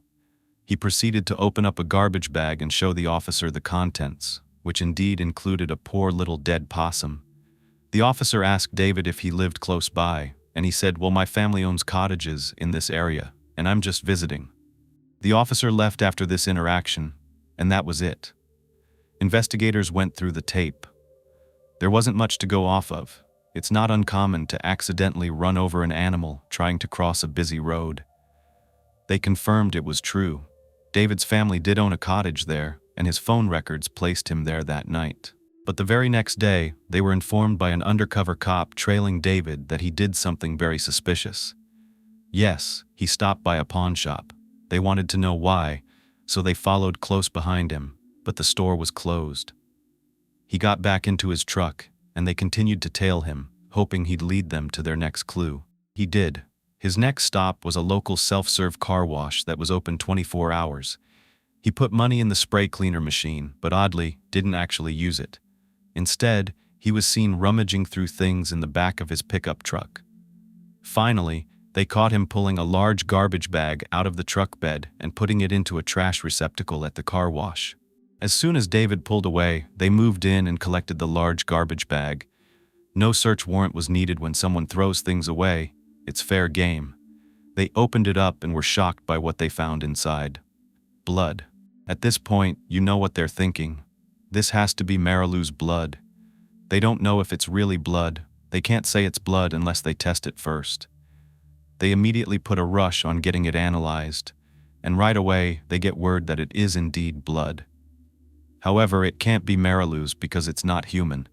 It was from an animal, most likely roadkill, judging by the other contents found inside, including fur.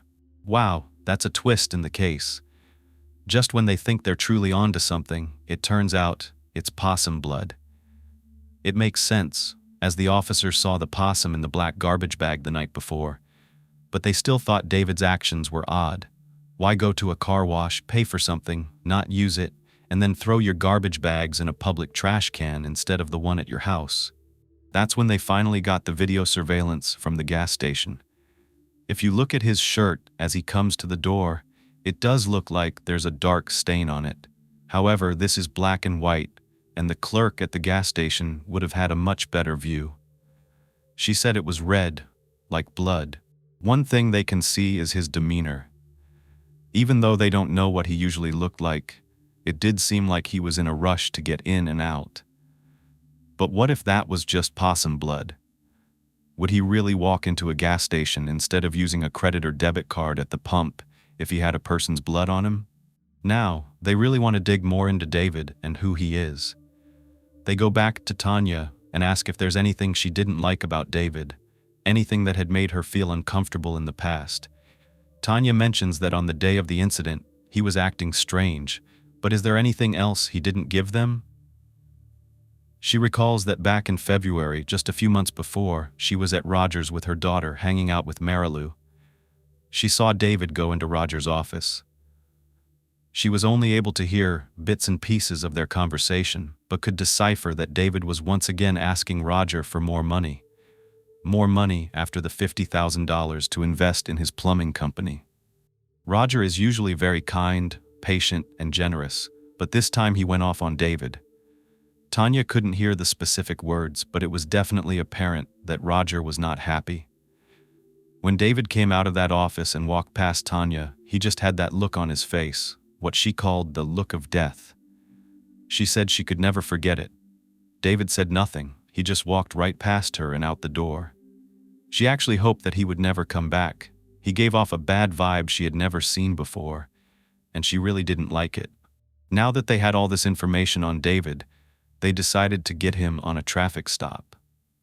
When they looked at the footage of the possum and him outside, they noticed that his license plate had a violation. It was expired or something small like that. So they stopped him, pulled him over, and told him to get out of his vehicle because the violation was an arrestable offense. As they were patting him down, they noticed something in one of his front pockets. This is when the adrenaline starts going wild. What is it? It was a prescription pill bottle. It felt off, like it was a little bit too heavy to be pills. The officer looked down. It was dark, but he saw something shiny. Can you guess what was inside? The bottle was clear, and at the bottom, the officer saw what appeared to be diamonds.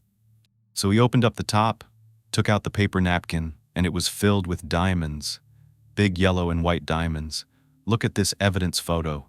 They looked pristine and flawless. When they got David down to the station, they asked him where the diamonds came from. Clearly, the investigators believed these were the exact same diamonds from Marilu's necklace.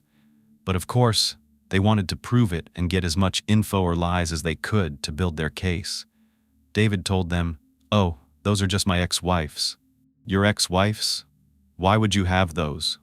the investigators asked. They laid out the diamonds and compared them to the necklace Roger reported missing. As the investigators looked at these diamonds, they were blown away by how beautiful they were. They weren't like anything they had ever seen before. But would there be justice for Marilu? It was obvious that these were not just random diamonds. They were indeed from the stolen $250,000 necklace. It was June 23rd, and they knew they finally had the right person in custody. They just needed to find out where Marilu was and what happened. They needed a confession. Only David knew the answers, and they didn't have enough to charge him with murder. It was time to interrogate him. Before he would talk, he asked to call his mom. After speaking with her, he said he was finally ready to tell them what happened, and that his mom told him he should do the right thing. He started by telling Detective Grammatica and another investigator in the room that he had always been friendly with Roger, that Roger had given him money out of the kindness of his own heart. But then he admitted that he bummed it away here and there. I think that's just another way to say he spent it. He said, I met some girl, and in his words, spiced up her world. He just spent the money, loaned some to his brother-in-law, and tried to come up with ways of getting money here and there. Well, guess what? They were on to his little plan. Bill Cataldo, the chief of homicide from Macomb County Prosecutor's Office, was listening to all of this. It's his job to weed through the lies. David had agreed to do the work around Rogers for free. Remember that? Except he found a workaround to get some extra money to get him out of his debt. He was working for free, but when something needed fixing, he would need parts, wouldn't he? He was able to convince a clerk at a hardware store to mark up the products and give him a receipt with a cost appearing to be a particular price that was way more than the product really costs. He would then show this to Roger, get the extra cash, pay the hardware clerk his kickback, and keep the change. Roger trusted him. He was very wealthy and wasn't questioning these purchases. However, Marilu was getting wise to the scheme. She didn't trust David and was onto him. So that day, when David brought her the receipt for the supposed hot tub pump, which was drastically overpriced, Roger wasn't available. David had to go to Marilu. He told her, "Look at the receipt. It was $2,400. I bought it. I need the money now." He would have made an extra grand from this scam. David explained to the investigators that Marilu pushed back. She confronted him, saying that she felt it was a rip-off. The price was way too high, and she wasn't going to pay it. She was going to tell Roger and said it was absurd to pay that much. That's when David said he got angry. He said, "You need to pay me now because I already bought the part." Marilu wasn't having it. She was a problem. David said he was just standing there by his trailer putting his tools away when he saw a knife in his bag. He took it, grabbed Marilu, and put the knife to her neck, saying, "I need money." She was terrified and kept asking, "What are you doing? What are you doing?" David said that at this point, his plan was just to kidnap her. But as he tried to get her into the back of his trailer, she was struggling to break free. With a knife to her neck, he was pushing her and finally got her over the threshold. She fell and brought him down with her. When he pulled her back up, he saw blood. He saw blood? There must have been a lot of it. That knife was either so sharp it cut into her jugular with the force of the fall, or there was much more to the story, so they pressed him for the rest of it. What happened next?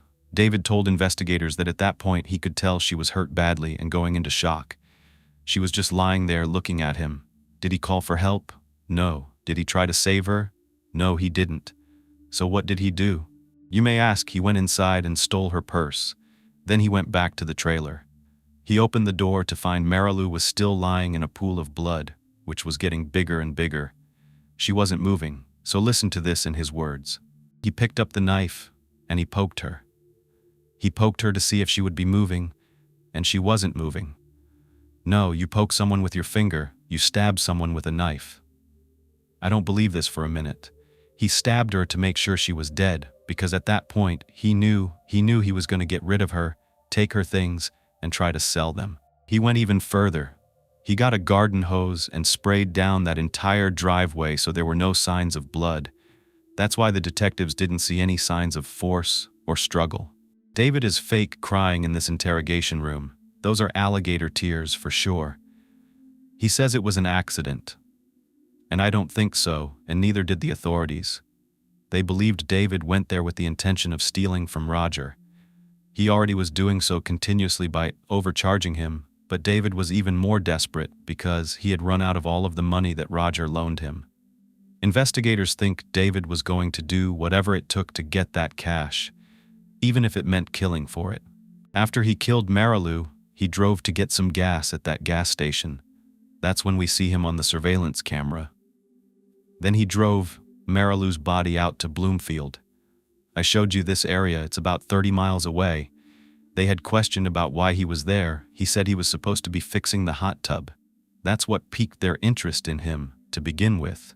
While his family owns property on a lake called Lake Cass, a lake where he disposed of Marilu's purse by throwing it right in the water and watching it sink. But this is where the plan gets even more sinister and evil, if it wasn't already. It's getting later at this point, so he quickly dug a shallow grave and dumped her remains inside. Hardly a proper burial. A heartbreaking murder is the cause of her untimely death. Then a few days later, he gets worried because he's thinking that someone is going to stumble upon what he left below that shallow surface. He tells investigators he was starting to panic. He was thinking, oh my gosh, they're going to send cadaver dogs onto his family's property and they're going to dig up Marilu. So he went back there, dug her up himself before anyone else could, and then he took his time. He tied cinder blocks to Marilu's body before putting her on a kayak and bringing her to the middle of that lake, where he dropped her to her final resting place below the water surface. But he went a step further. He was so worried about getting caught that he got some roadkill and placed it where Marilu's body had been in that shallow grave. This would serve as a decoy just in case a dog were to signal in that area. And that must have been when that officer caught him. That night, he was stopped on the side of the road. That garbage bag was full of animal blood that they found at the car wash. He had picked up that possum, brought it back to the original grave as a distraction, as a decoy. He even drew a map of where he said he left Marilu. This is the actual drawing on the screen. He showed a bridge, a creek, the cottage, some houses, and then where it says 20 feet out, he wrote Marilu. Underneath her name, he wrote R.I.P. and drew a cross. Detective Gramatica wasted no time. While other detectives were taking care of David and hearing the rest of his confession, Gramatica raced out of there and put a dive team together, including himself. He got suited up and was ready to dive below the surface and look for Marilu. They drove out to that lake and got ready to reach its depths. But before they did, a fisherman called in. He had information about something peculiar he saw on his underwater navigation camera. The dive team, including Gramatica, dove in the direction the fisherman had told them to go. It was 30 feet deep, murky and foggy underneath that water, which made it very eerie to be going down there and looking for human remains. But as they got deeper, the water got clearer. Soon, it was clear enough that they could see Marilu. She was wrapped in sheets, and her long dark hair was floating out of the top. They found her purse too, and inside was her wallet, her passport, jewelry items, and the necklace. But all the diamonds were removed. David had even poured dirt inside the purse to weigh it down, and then tossed it into the lake. When he was confronted with the proof that the necklace was in the purse, he insisted his wife stole that necklace weeks before this. Weeks before the accident happened with Marilu. Typical of so many other criminals, he thought he was so smart. He thought this would fool detectives into thinking there was no real motive to that plan, to kill Marilu, to take the necklace. He tried to separate the necklace from the story, so it looked like he merely wanted to be paid for the hot tub pump that he purchased, even though we know he was hiking up the price. The detectives didn't fall for his lies because, you know what doesn't lie? Marilu's body. The medical examiner confirmed that her death was a homicide. This was not an accident. She had been stabbed 5 times in the chest, and her throat was cut. 2 of those wounds went into her heart. How sad that the trailer that Roger helped David purchase for his business was where the love of his life took her last breath, where David Crowley callously tried to conceal his evil actions. Detective Grammatica had to break the news to Roger himself. There were no right words to say to this family. They lost their mother, their partner. As Roger was being informed, Sheriff Hackle told Marilu's sons, and it was overwhelming for these boys who had already lost their father. And now their mom was gone, and she had been murdered. One of them punched a hole in the wall. He was so upset. Roger couldn't cope. No one could hold it together. When Tanya found out, she got into her car and screamed over and over again. None of them could believe that they had been fooled by David. He seemed like such a nice person, but he was a monster. In June of 2008, David's case went to trial because he pleaded not guilty. He changed his entire story. He denied having any part in the murder. That's right. Instead, he actually tried to pin it on the one person, probably the only person kind enough to ever have helped him, and that was Roger. David asserted that he came to the house and saw Marilu holding her neck. That's when he turned and saw Roger. Roger walked up and stabbed her, and then he instructed David to help him with the body. So he did.